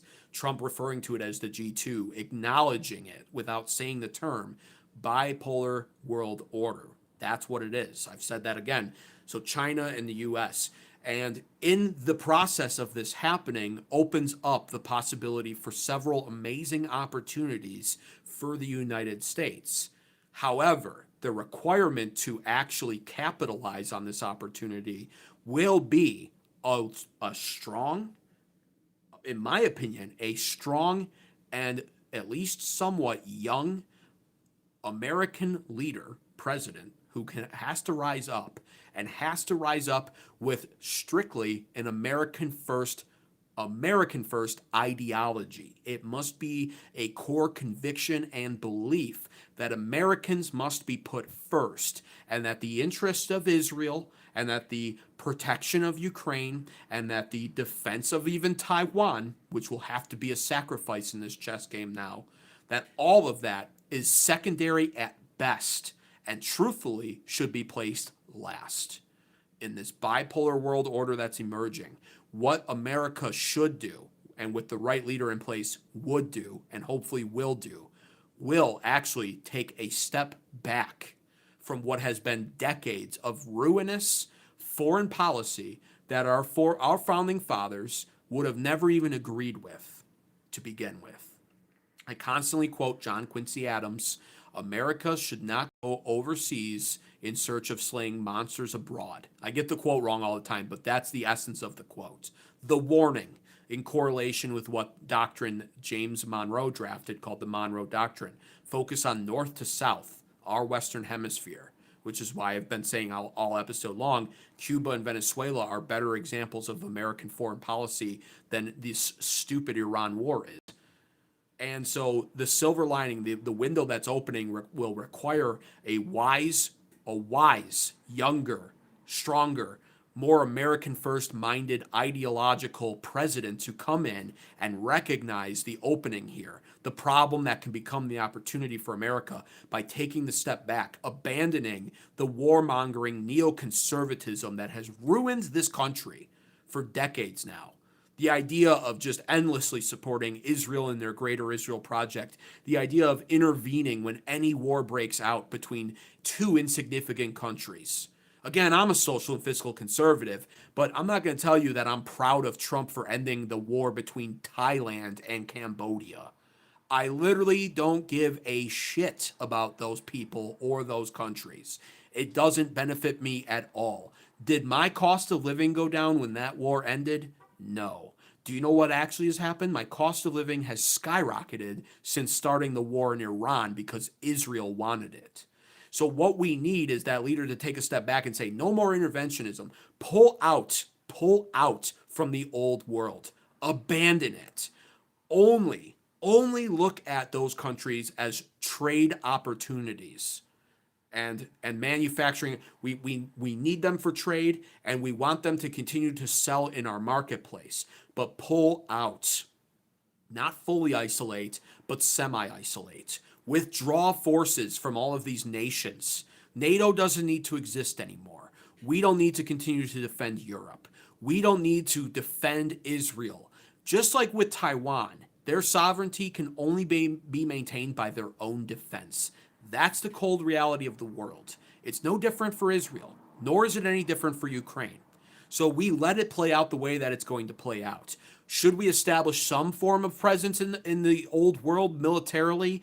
I could see an argument for that. Do we want to continue projecting strength? Perhaps. But in all honesty, we have military bases everywhere. And in doing so, we just open ourselves up for continuous attack. America was not made prosperous. It didn't turn into the powerhouse that it was in the 1900s up until around Carter, really, or the death of JFK, I would say is symbolic, the symbolic beginning of the decline of America. America became a powerhouse in the 1800s. There were wars in the 1800s, but it wasn't all about the Middle East. We had already addressed the issue of what we called the Barbary Coast. And then we decided we need to focus internally. We were living through the Industrial Revolution. And in that process, we imposed tariffs on all these other countries. We made bank off of those tariffs. We ramped up our manufacturing to such a degree that we could easily self-sustain for the most part. Factories, manufacturing, our supply chains, our infrastructure was top-notch. America became prosperous because of that focal point and through that lens. We never became prosperous because we decided to intervene in every foreign war between every insignificant country or even prominent country. That should have never been our strategy, ever. And now that it has been, and now that it's been the psyop hijacked by the Zionist agenda, which is what it is, they took conservatism and hijacked and transformed it into neoconservatism, a disastrous policy. And they've hijacked both our parties. They use the Liberal Party to destroy our society and culture from within, the immigration policy, etc., all domestic destruction from the liberals. They use the conservatives to destroy everything from externally so, sending our forces overseas, and in doing so, taking even more of our money and using it and crippling our currency and our economy and draining us dry of blood and treasure both alike. And so both parties are now just always a loss for Americans. The silver lining, though, is we pull back. We take the step back to take 2 or 3 steps forward, as we've seen play out in American history already when that happened, when that was the policy. Everything needs to shift. We need to focus internally on our own country. We need the manufacturing back and the factories, and it needs to go to American-born workers who deserve a right at a better life. They deserve those kind of jobs. I have a personal friend who just took one of these factory jobs, and he said, it's tedious work, it's monotonous work, it's laborsome, he's doing 12-hour days, but he said that he had half a mind to even kind of halfway admit that he almost wishes that he would have waited. Instead of finding these jobs in his 30s, now that he's married and has a house, he wishes that he would have done that right out of school.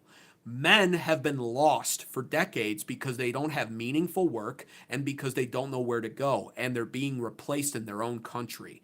Factory jobs, manufacturing, housing market improvements, all of this needs to be fixed. And this is the silver lining right here. Yes, it's a bipolar world order emerging. No, that's not the greatest thing for the United States when it comes to the outlook of being the most powerful country in the world, unchallengeable. Okay, that's no longer, it's changing, and it's not ideal in the moment. But if we get the right leader in, the silver lining is right there, and it's waiting to be seized and taken. We just need the right kind of guy to figure this out and get into that position of power. Americans must be put first, and if we get that leader in that recognizes that, then we can make this country better again. And in taking that step back, it's a humbling step back. In doing so, we possibly set ourselves up to launch ourselves forward once again. So that's where I'm at on that, and that's the silver lining. And it really is. There's some things that we should be nervous about. There's things that are eyebrow raisers here. It's not going to make us feel comfortable. We weren't born under this notion of America not being the only power output in the world. You know, you would have referred to us as the hyperpower amongst superpowers. That's changing. It's going away. China is inching up on us now. They were miles away, they were yards away, they were feet away. They're now inches away in many cases. It's not a great revelation on paper, but in this revelation, we can seize the moment. We can capitalize on this. I do believe this. So the silver lining is actually massive. It's the opportunity, actually, in my opinion, that many young Americans have been sort of waiting for. Not because we want America to decline at all. We want the opposite. But because it forces the neoconservative movement and the globalists and the warmongers, it forces them to take a look at things differently. And they're pissed. They have to be pissed at this right now. This is not what they want if they're existing within the United States. So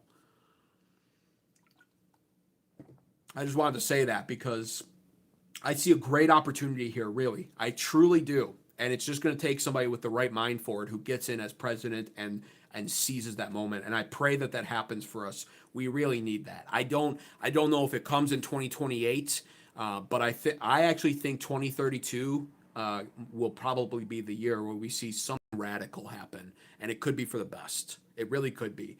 But Americans need to rise up and take back control of their own country. We've got to get out. We got to get out the ridiculous far left progressives, and we also have to get out the neoconservatives, and we have to remove all of the foreign influence. But the writing's on the wall in a lot of ways here. So I'm going to finish off by getting into the final story of today, a quick Iran war breakdown, latest news update on that. We are, of course, now day 77 of the Iran war. Can you believe it? I can't believe it. Actually, I can believe it. If you've been watching this channel for a long time, you know that I told Trump that he was an absolute idiot, although he never saw the clip. But I said, you know what? They said 2 to 3 days, 4 to 5 days, 4 to 7 days, bullshit. Then it was 3 weeks, bullshit. Then it was 4 to 6 weeks, and that was the most memorable narrative of it. And I said the entire time that you can't put a time limit on war, and that we would be in there a lot longer. And recognize now that this is Friday going on to Saturday in under an hour, and that will mean the 11th week has come to an end. Basically, we're entering the 12th week now. Double the timeline estimates all so far. No sign of it ending. And it's a disaster. It's an absolute fiasco. So $82,306,150,000 spent so far, and that's a conservative estimate in my opinion. But what I wanted to get into here is, and of course, by the way, I did my analysis on the $1 trillion in total cost that will be a prolonged cost as well. I missed a super chat tariff. You're right, I did. I actually saw that. Hang on. Stop everything. Stop everything. A $2 super chat tariff from Michael Cox 6654 got to give him props and a shout out. He said nothing, so even if I had missed it, it wouldn't have been the end of the world. But we got to give him props. Thank you for paying your tariff. It balances out the chat deficit, which I'm sure is horrendous. But I will take a look at some of these chats in a second here. So I'll take a look at what you guys have to say. But I just wanted to give this Iran war update here. And really what I wanted to do, I actually meant to do this before I went live. That's totally my bad. Let's take a look at oil futures. I heard oil is, yep, okay. So oil futures at $101.16. And then let's see what Brent crude's at. Brent crude. This is more of the world's oil supply representative of, and it's $109.24. And, you know, it's just getting ridiculous. The gas prices are going to be high for the rest of the year into next year, and some are projecting gas prices will remain high into 2028, which, understand, that's like the last full year Trump's in office. So this is a quagmire and it's a disaster. And I've got three more clips actually that I really want to play for you guys here.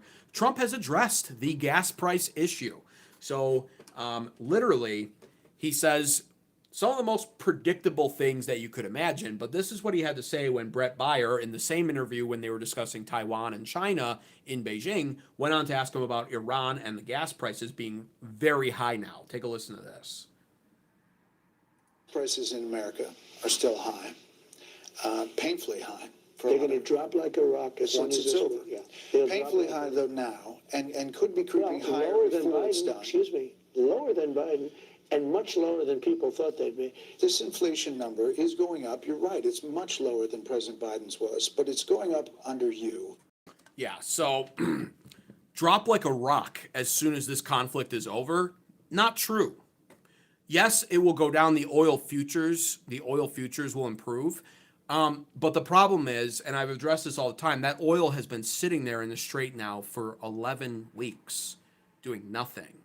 Iran's been dumping some of their oil. The oil's not moving. And so, yes, the gas price will go down from sheer optimism. You'll see them go down, not like a rock.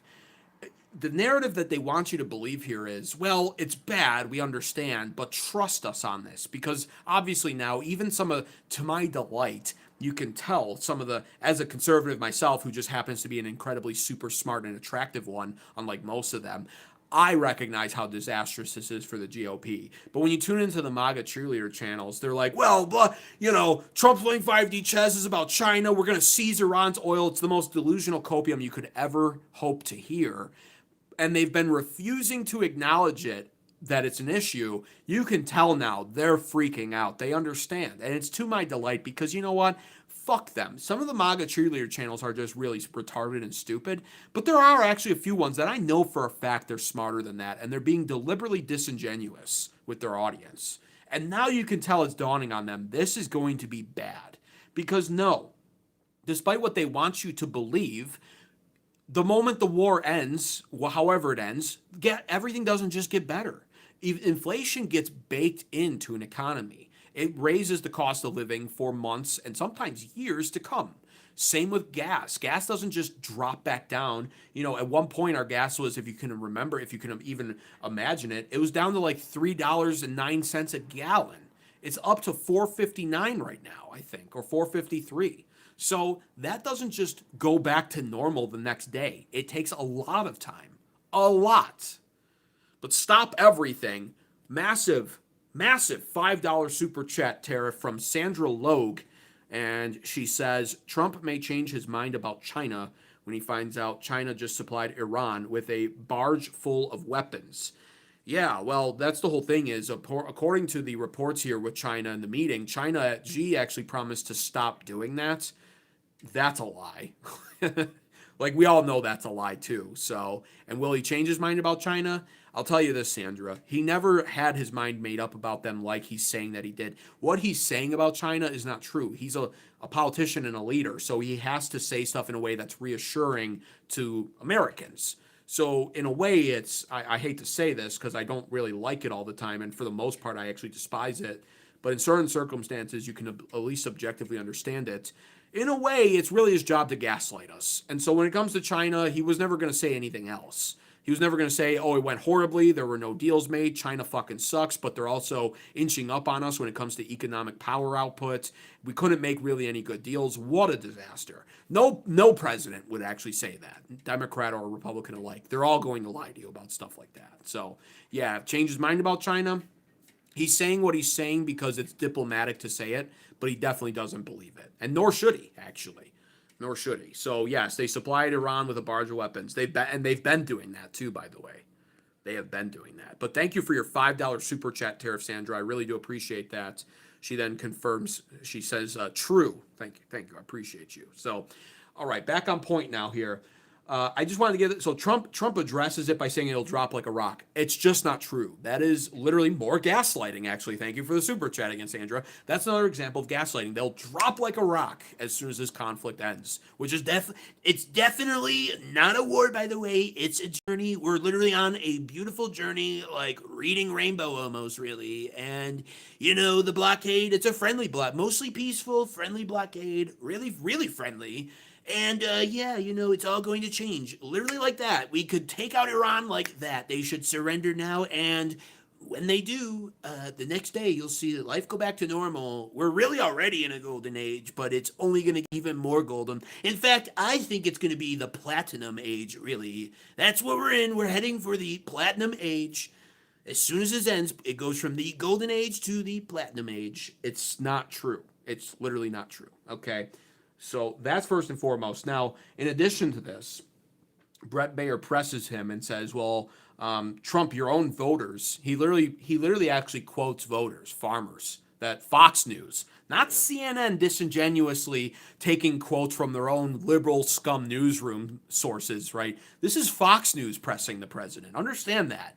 CNN's biased in their liberal way. This is Fox. They're supposed to be biased in the conservative way, right?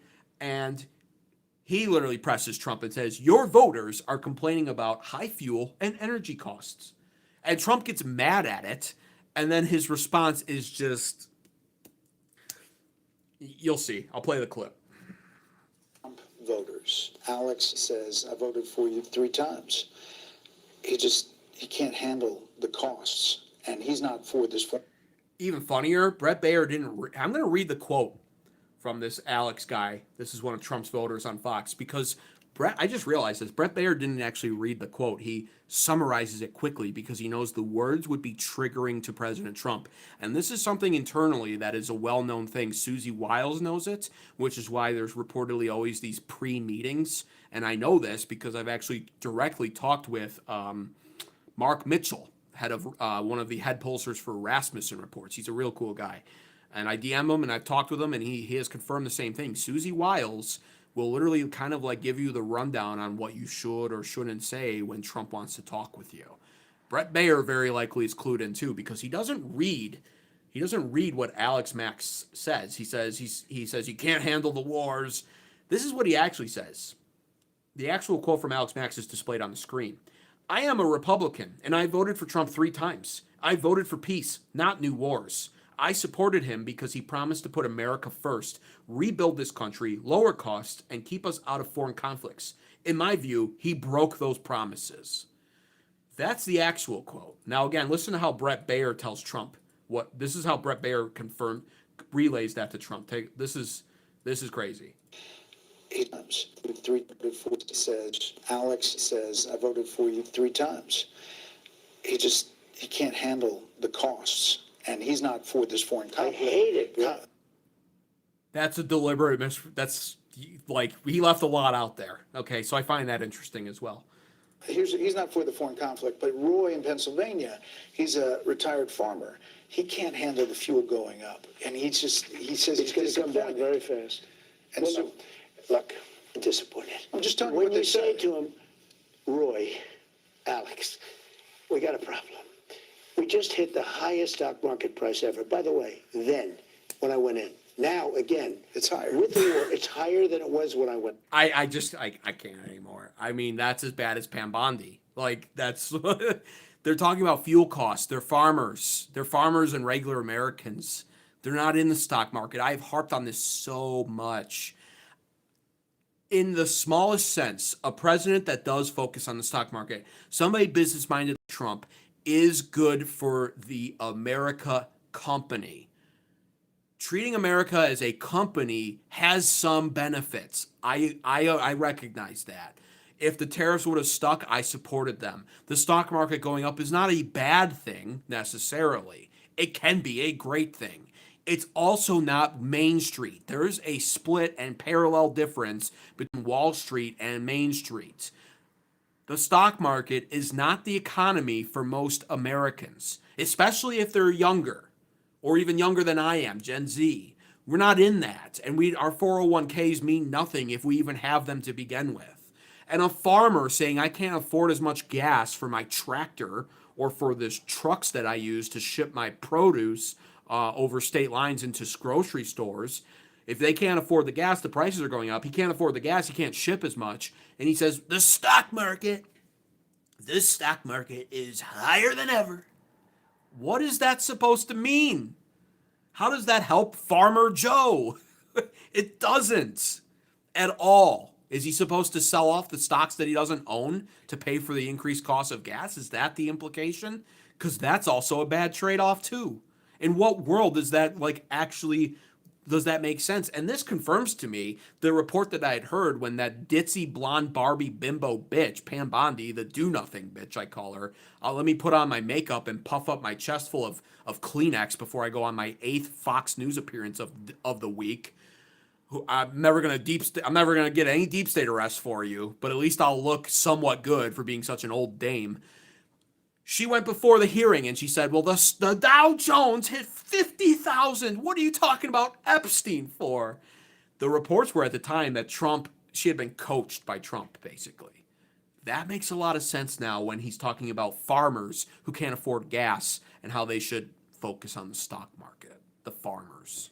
They're growing corn or strawberries or some fruit tree. They have an apple orchard. I can't afford gas to ship my food. Well, the stock market's so good, though. What are you even complaining about? I mean, just sell your stocks to pay for the gas. I don't own the stocks. Oh, that's a shame, honestly. What the fuck? So, very interesting. Out of touch and a completely inaccurate, literally inaccurate approach to the everyday American. Massive problem. Boomer president. Another issue. We got to stop voting for the old ones. They don't get it. Stock market means everything to this guy. He's 80 years old. And he's rich. But even if he wasn't, 80-year-olds that aren't as rich as him have a 401k that they're benefiting off of.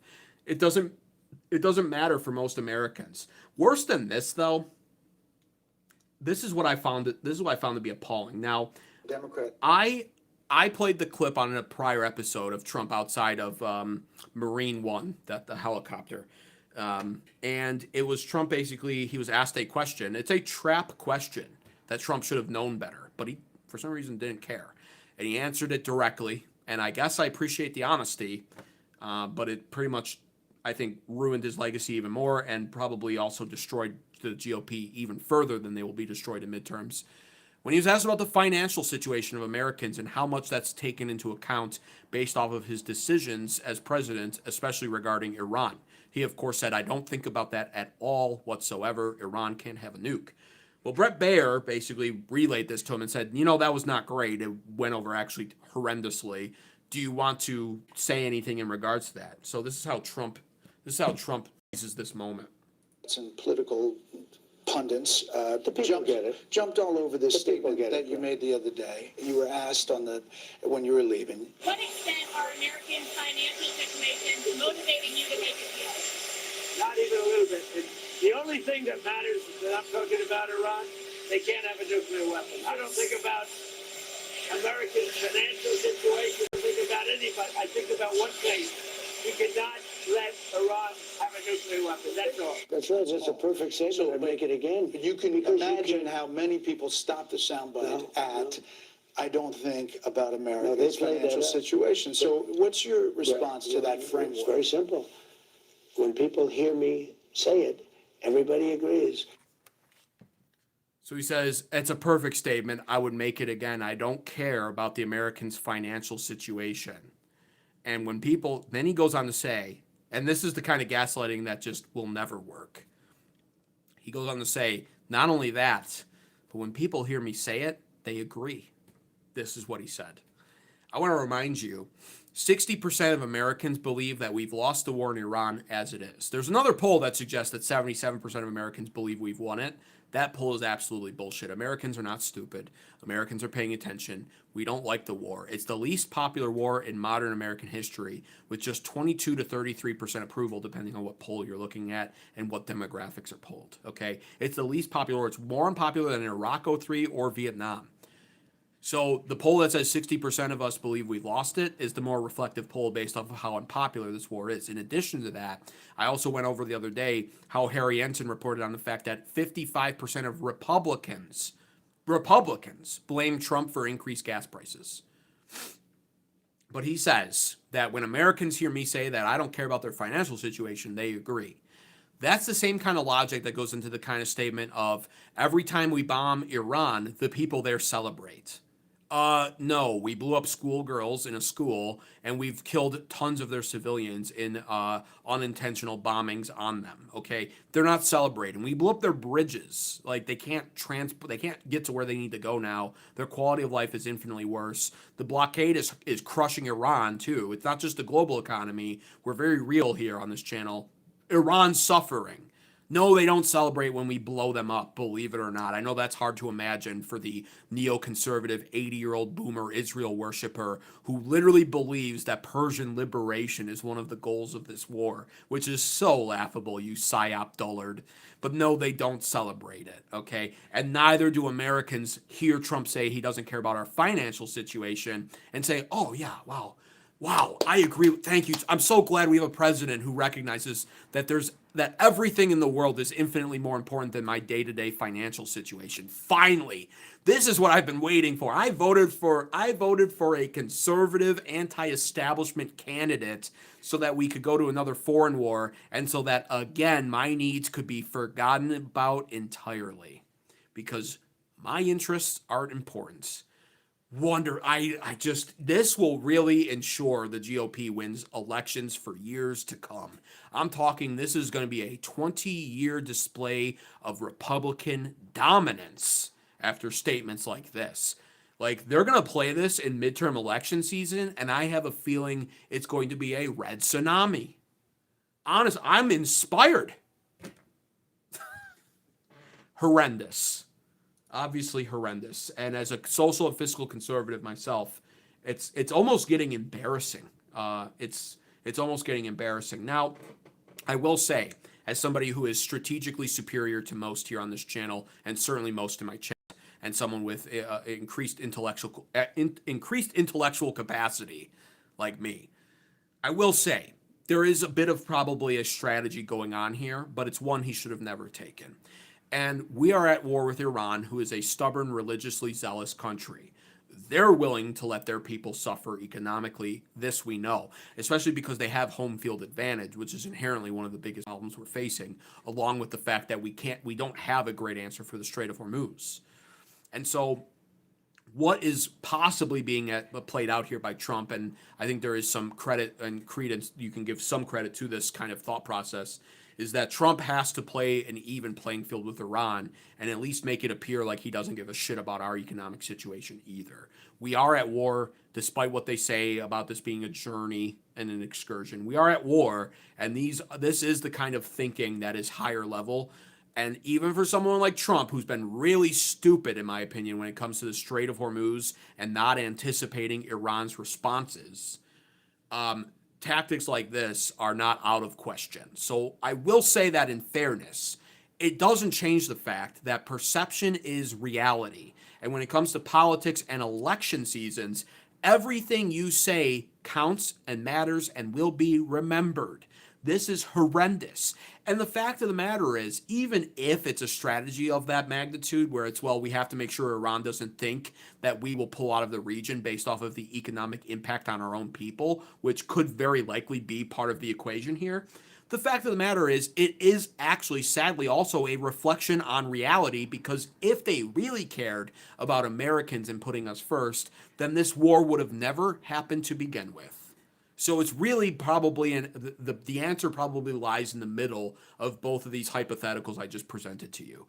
Trump probably is doing it to some degree because it's a global stage, and Iran will hear these statements, and it is sort of a half bluff, again, from Trump, another half bluff. But in addition to that, on the other side where we are in the middle of, yeah, they don't care all that much. These are neoconservatives, and Trump has been completely bought out by them. Miriam Adelson essentially purchased this war, and Israel demanded it. So, yeah, it's probably both true to varying degrees. However, whichever side you want to lean to more is fine by me, but we acknowledge both those factors in that, and I believe that the truth is somewhere in the middle of that. PR disaster, though, undeniably so, because in the midterm elections, voters will not be forgiving of such statements, and you can't stand outside the polls and explain to them, no, you don't understand. You know that foreign war that we should have never gotten involved with, but we did, and then we didn't win it, and we wound up in a quagmire stalemate that was pretty much, our goals were unachievable? Well, Trump realized that, and he had to project power by basically trying to convince Iran on the global stage through the media that speaks to the Americans first that he didn't care about our financial situations. This was a bluff that he was using so that Iran would think, at least, that he was a madman who would equally sacrifice the comfort and living situation of his own people, like the IRGC and the Iranian parliament were willing to do with theirs. You can't do that. Americans won't process that information. They won't believe it. And you just can't be effective with your messaging on that. You're breaking down the fourth curtain, and most Americans they're not willing to try to even begin to understand it, let alone even believe it beyond that. So it doesn't even matter. And that's why words are so important in politics. Now, finally, I just want to get into the final little bit of news here. So what we've had, the latest developments now are reports indicating that the U.S. and Israel are preparing to very likely resume combat in the region with Iran, and it could start taking place as soon as next week. So pretty much said before the meetings, I predicted, again, accurately, just like I've predicted entire ceasefires on this channel. I've predicted the escalations before they've taken place, and I also made the accurate prediction that nothing would happen before Trump met Xi. There was actually a Kalshi betting market, Kalshi betting was like established for that. I'm not a big bettor, but I was aware that people were betting on whether we would bomb Iran before Trump went to Xi as like the ultimate leverage, or if we would not bomb Iran to keep the peace so Trump could meet Xi in better faith. I told you here on this channel, and if you would have listened to me, you could have placed that bet and made a fortune. I said, no bombings in Iran, at least not before Trump gets back home after meeting Xi Jinping. Well, fuck, I was right. So embrace me as your leader and as your god, as Xerxes would say in 300, because I'm just right again. Now, I said also in addition to that the bombings could take place this weekend, but I also said more likely they would leave a little bit of room in between the meeting, and if anything, we would see it next week, very likely in 2 weekends. So next weekend, not this one.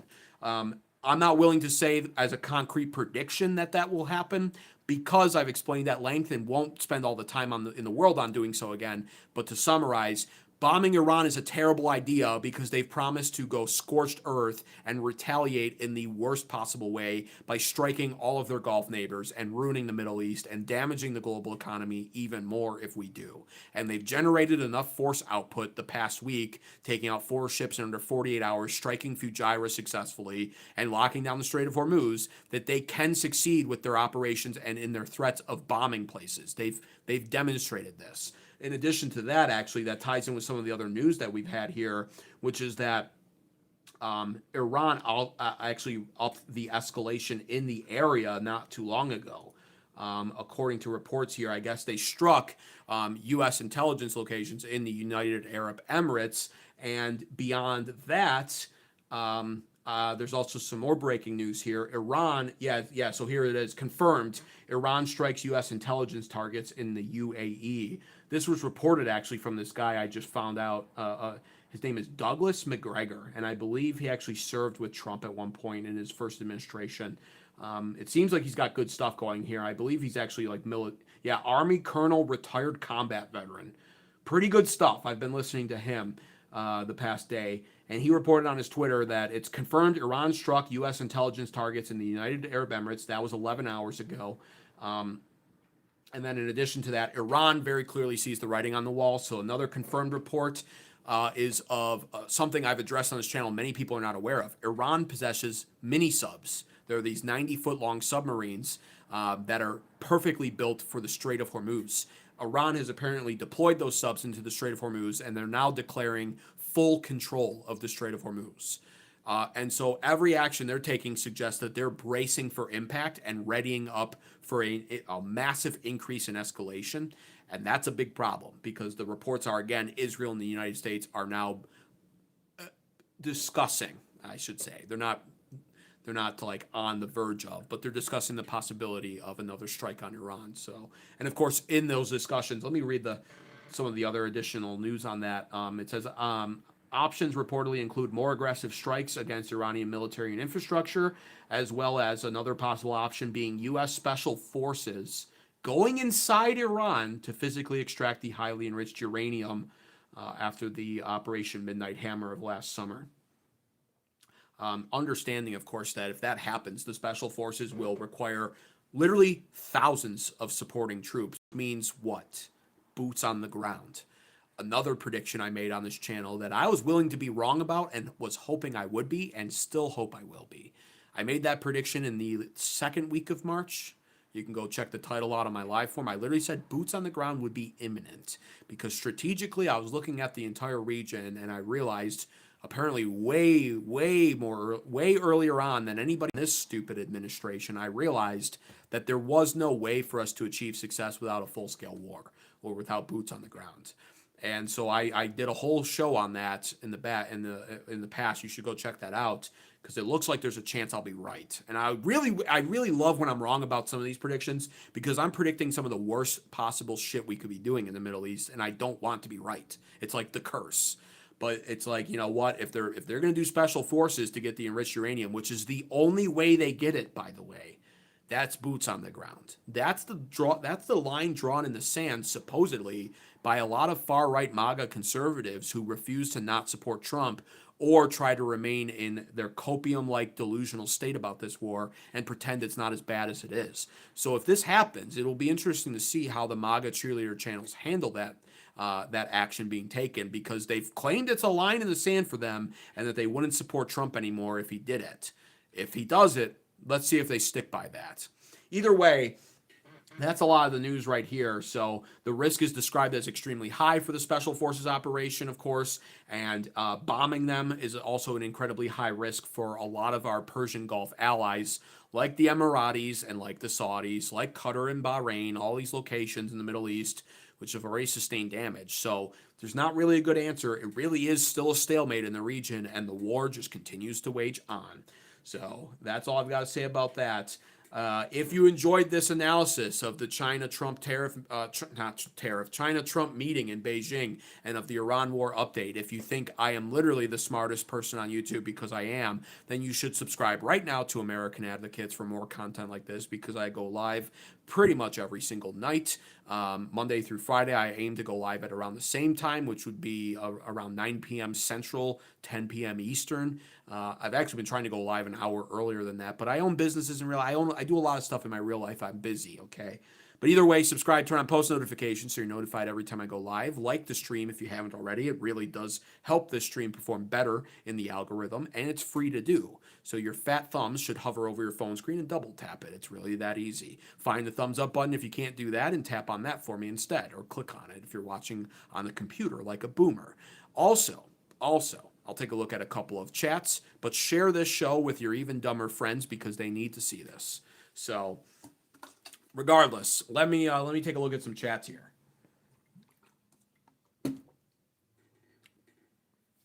I mean, there's a leak here and there's a leak there. Hey, Kurt Pratt, I recognize your name. I can't remember if I don't like you or if I like you. Free speech is welcome here, so you can continually hate watch for all I care. But it is funny because sometimes I'll recognize names and then I'll be like, wait, is that somebody I like or despise? But he says, I mean, there's a leak here and here's a leak there and there's a leak all over the place. All right, well, thank you for that. I think you're probably one of the ones I don't like for when you leave stupid shit in my chat like that, honestly. But Oh, also, stop everything, though. I just realized something. Let me scroll back.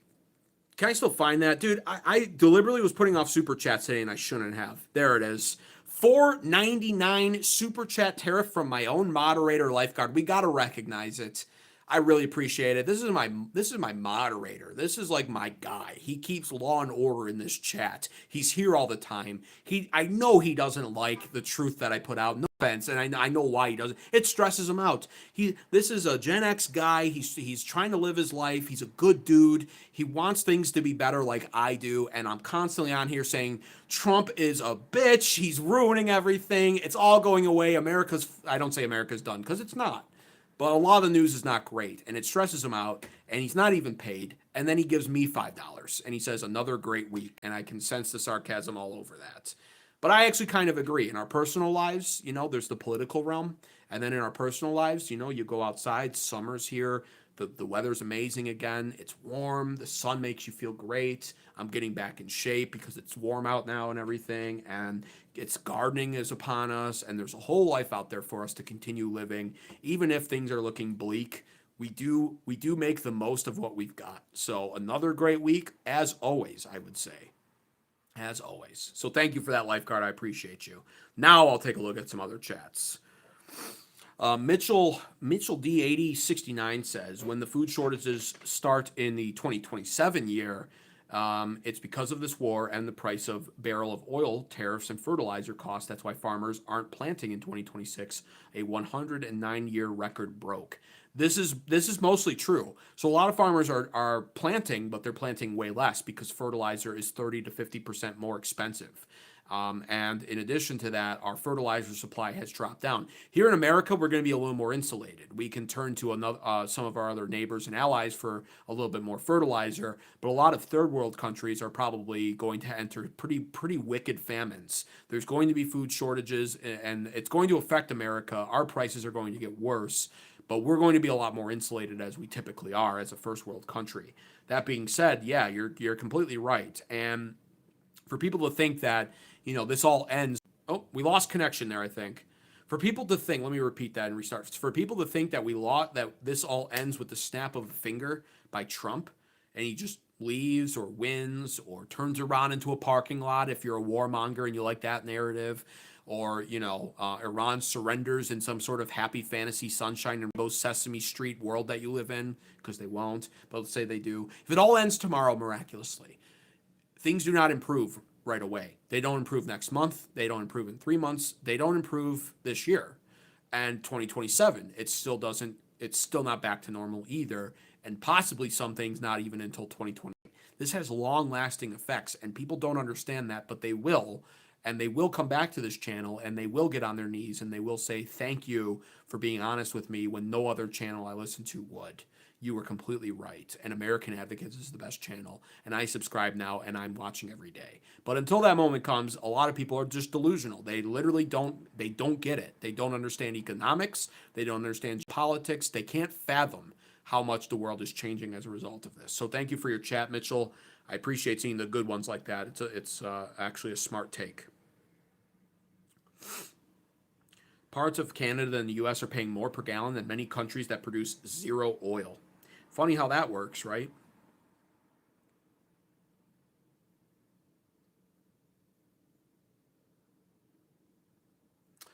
Kurt Pratt says, you know what is embarrassing? For the president to travel 18 hours and basically get no agreement at all. Nothing. I wouldn't call that embarrassing just because that's what I expected. It's China. They're going to lie. They're going to promise a bunch of shit and never do any of it. There's really not many presidents that I would point to and say they did a great job handling China, because the fact of the matter is no president has done a great job handling China. Not in my lifetime, and not even many of the ones before I was born. It's all been shit. This is World War III, says Sue. Hold your horses on that. I don't know about that now. I don't think it will be. Robert Athens says, here's what's not mentioned. While we blockade and oil prices skyrocket, Russia, that was near an economic collapse because of this war with Ukraine, is now raking in $150 million per day. Yeah, and in some days they're raking even more than that. They're nearing actually $200 million per day. And that is true. And they are capitalizing off this. And that's why the whole Trump playing 5D chess narrative, and it's done to target Russia and especially China, is not true. And I've done entire episodes, or at least huge segments of past episodes, breaking that down with facts and actual real analysis, and how, you know, China has a large oil reserve supply that's private, and why China is incentivized to keep this war going and what they're doing, etc. The petrodollar, the yuan currency, all of it. I've covered all of that, and it is true.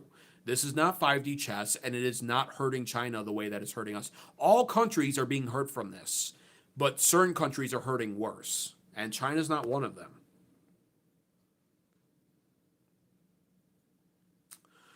$3.79 all day today in Jeffersonville, Indiana. Wow, that's pretty cheap. I wish I lived there. We are buying Russian fertilizer, says Richard Muir. Interesting. I have not actually heard that yet, but that's probably true. China soldiers, Russian soldiers in the Middle East. Not surprising.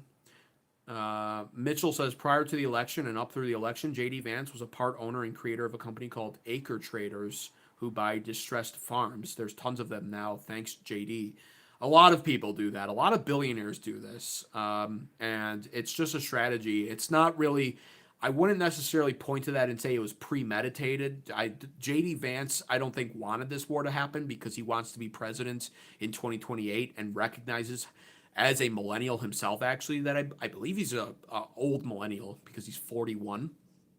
But that's like that's the oldest age for millennials. So he's a millennial.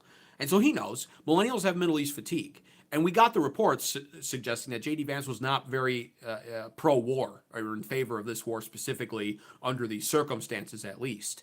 J.D. Vance is not to be trusted, by the way. Of course, I'm not actually advocating for him, even though I'm a conservative. I don't like J.D. Vance and his Peter Thiel connections. That being said, you know, I wouldn't say it was a premeditated act on his part to be involved with that company. That's just something that rich people do because they recognize a pattern. And the pattern, truthfully, it's a pattern under Trump. It was a pattern under Biden, too. It's a pattern that spans across multiple presidencies. Farmers get fucked over is the pattern, basically. Droughts occur. Rain doesn't happen enough. Fertilizer prices or fertilizer shortages happen. Pests, you know, everything that you can imagine. And when the farmers don't profit, the government bails them out. And if they don't profit enough, then they're in jeopardy of losing the land, and that's where billionaires profit, and they'll just buy it up. So it's just, you know, again, that's what all that is to say. J.D. Vance wouldn't have premeditated it based off this war. It's just that's what wealthy people do. They exploit. I am a capitalist, but I will freely admit these are the signs of what you call late-stage capitalism that really gets into crony capitalism. And it needs to end, and there needs to be some changes made for stuff like that.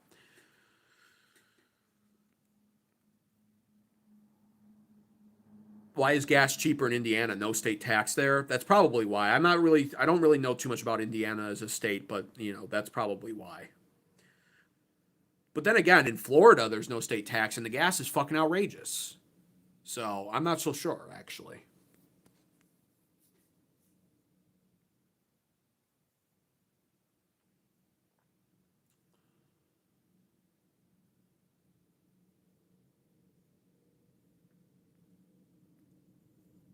Let's see what some more recent chats are. Man, I was real far behind on the chats. That's my bad, guys.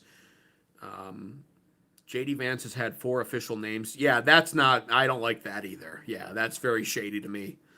I have heard about... I didn't know he had 4. That's actually even crazier. I knew he changed it, and that's already kind of shady. And you know what? I'll tell you why it's a little shady at the risk of being controversial. This is something that you see over in Israel quite a bit with their politicians and their leaders. A lot of them change their names, including Benjamin Netanyahu himself. And so that's even more, you know, I'm not really, I don't know, that doesn't vibe well with me.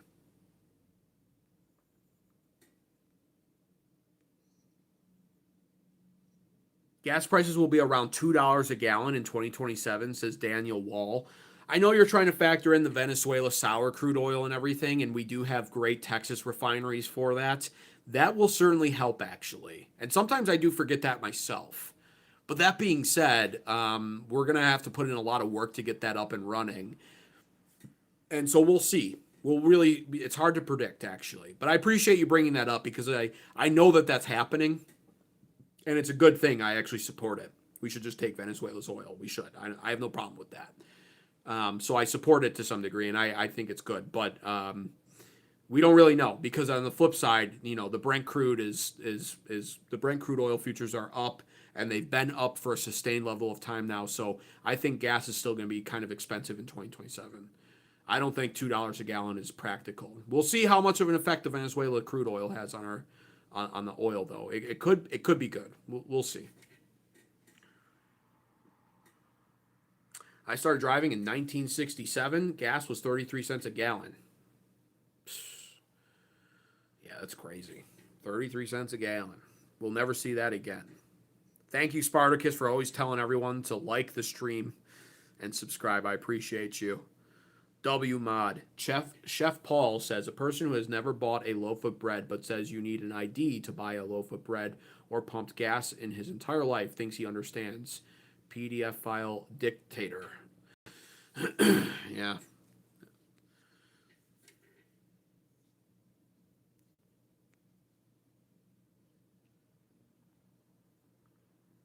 Trump is definitely not a genius of finances.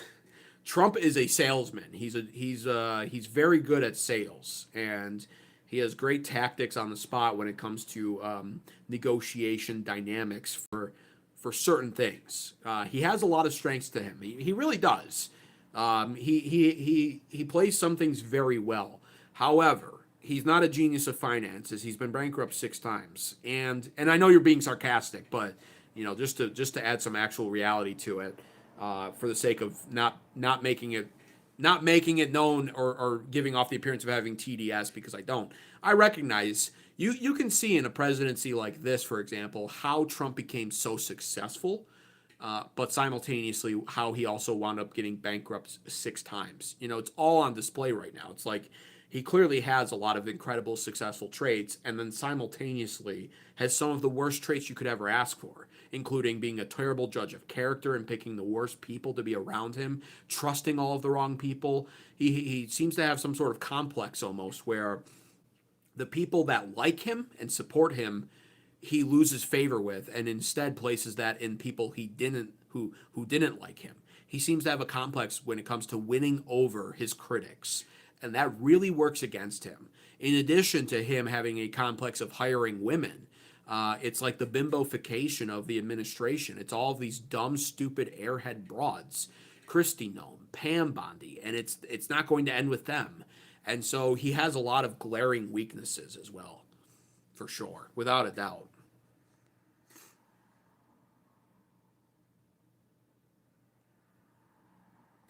Gas is at $4.05 wholesale. Some stations are obviously gouging at $6 to $8.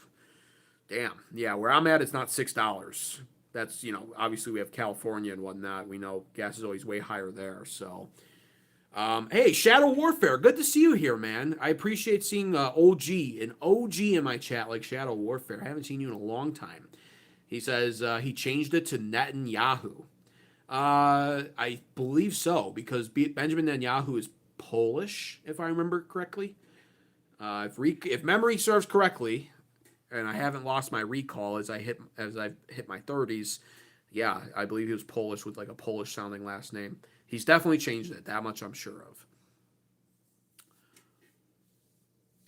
People should only keep their vehicles at half tank. It would bring down a couple of dollars, yet people are scared of tomorrow's. I ride so dangerous. My vehicle's at like a quarter tank. I literally, I'm a risk taker. So we'll never see $2 a gallon gas again, says Alan Hinkle. I don't know if that's true. I actually think we could. It depends on what kind of moves we make and how far in the future we get from this current spot where we're in right now. How much of a disaster this has been. How quickly this ends. By the way, just because I'm saying even if this ends tomorrow, it doesn't get better right away, doesn't mean it shouldn't end tomorrow. It should. We need to end this as quick as possible so that way we can distance ourselves from this and recover. So, but yeah, it depends on that.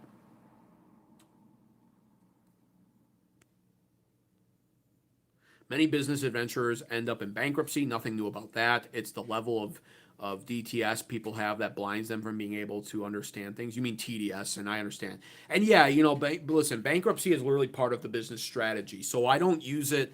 I don't say it in a way that essentially is like to fully demean Trump. But I will say, dude, he bankrupted a casino. Okay, like let's not get too carried away with the whole bankruptcy's normal. First of all, bankruptcy's kind of fucking scummy if you understand what that actually means. All of your vendors get stiffed in the form of non-payment. Overnight, you pretty much just exonerate yourself from all financial responsibilities. You don't pay back anything. Collectors can't collect on you. And you know, it's like it is kind of scummy. It's a little bit amoral in my opinion. I'm just gonna be honest with you. I am a born again Christian American nationalist, though, and so I recognize that modern day business is like modern day It's like modern day gladiators, and so it's kind of like war. When you go to New York City, all of those skyscrapers and all of those businesses are technically at war with each other, but in a different way. So I recognize in that element and in that regard, all is fair in love and war. So bankruptcy is fair because it's an option, but I'm not going to just get fully on board with that and be like, yeah, just declare bankruptcy, don't pay back anyone, etc. And I know how it works because I used to be a collector. So, and when they say I'm bankrupt, that's it. You just cut all contact. It's kind of scummy. A lot of people do it though, and it's bipartisan. So you can point to any amount of Democrats and liberals, and they've done it too, and same with conservatives. So it is what it is basically. I don't use the whole he's been bankrupt 6 times as like the ultimate disparagement. That's what I'm basically trying to say. But it is something of note. It's something you should take note of because 6 times is certainly way more than what most people will find themselves in. You may find an average American who's been bankrupt once. They tried a small business perhaps, but to be bankrupt 6 times is pretty impressive in the worst ways. So let's be real. Let's be pragmatists here. Watch the series Dirty Money, The Confidence Man, in the 6th episode of the 1st season of Dirty Money. I'll check that out. It sounds like a cool series, actually. They have been making electric bikes. We will be dependent on the motors and batteries. We'll see. 6 out of how many, says Will. I don't know. I don't even know. I just know he's been bankrupt 6 times. So, Dirty Money. It explores the early business career and financial dealings of Donald Trump. It's on Netflix. Oh, is that the one with that actor? And he's like, you never admit defeat, ever. You always declare victory. He's like quoting Roy, Roy Cohn, is it? His mentor. You never admit defeat. You always declare victory. Always. I think I've seen a clip from that. I actually have been meaning to check that out if that's where that's from, because that clip was pretty cool. There is no rapture, David Bagley. There will not be a rapture. That's literally not a thing. You're not reading your Bible correctly. There won't be a rapture. God's people will be called to endure, and Christ will return. There's no rapture. You don't get off that easy. Just ask any Christians in China who were martyred and put into ovens, or ask any Christian in South Africa right now who's being killed by warring tribes. There's no rapture. We may be in the end times, but there's no rapture. It's not going to happen. God will hand over the church just like he did with his apostles. They were all martyred. I'm not saying every Christian will be killed if the end times, if we're in those, but the rapture is very delusional. It's very hopium and copium, and it's typically not how God operates.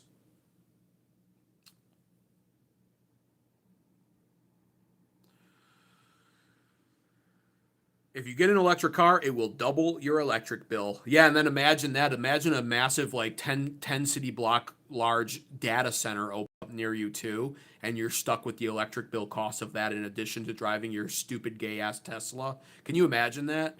Like you're already paying more for your stupid Tesla, and then a data center opens up and they're like, oh yeah, your electric bill is going to go up another 30%. Good luck with that one. Holy. I bought a Tesla Model Y as a factory buy, back branded title for $10,000 cheaper than market value, 14,000 miles. It needed a firmware update, and it's like brand new. Watch the movie Mountainhead. Billionaires control the politics in the U.S. in this movie. I found your weakness, says David Bagley. I don't have a weakness. I'm literally impervious to all attack. if we have a rapture, let's be real, a majority of people would be in trouble. Well, no matter what, I don't believe in the rapture. It doesn't matter. The majority of people are in trouble. I'll tell you this. If the internet is cut out tomorrow in some massive attack and we can't restore it within like a week, the majority of people are in trouble, okay? So let's just simplify that right now. Like, you know, like if an EMP is weaponized against us and all of our electricity goes dark, the majority of people are in trouble. They will die. You're looking at Americans who are disgusting, obese creatures, incapable of defending themselves, protecting themselves, feeding themselves, sheltering themselves, surviving in general. They have no clue.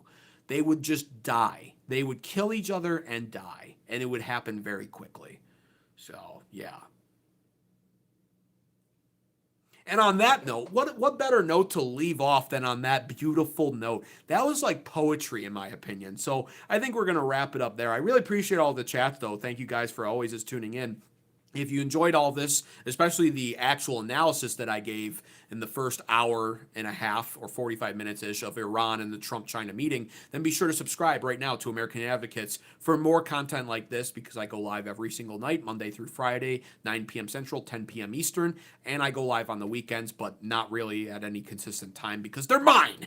I get to enjoy my weekend, so I go live whenever I want, and you will tune in when I do because you'll have post notifications turned on, which means you'll be notified when I go live, and then you'll click on that. So make sure post notifications are turned on. Like the stream if you haven't already. It's free. It's easy to do. There's no excuse for the stupid goyim in my chat to not like this stream. It's literally the least you could do. I go live and give you the best analysis you could ever hope to hear. The least you could do is double tap your phone screen or hit the thumbs up button for me. And then if you really want to take it a step beyond that, share this show, this channel, with one of your even dumber friends, because you're already some of you are pretty dumb. That means your friends are even dumber, and they need to hear this even more than you do. So share it with your friends. Tell them about this channel. And if you want to go further than that, pay your super chat tariffs down below in the future, of course, because I'm cutting this. We're going offline right now, but I appreciate you guys as always. Thank you to my super chatters, Mark and Lifeguard and crap, there was someone else and I don't remember, but I appreciate my super chatters so much. I also appreciate my moderators. Shout out to Spartacus and Lifeguard, not only super chatting, but moderating the chat. Appreciate you guys. Thank you to the thoughtful chatters, Mitchell.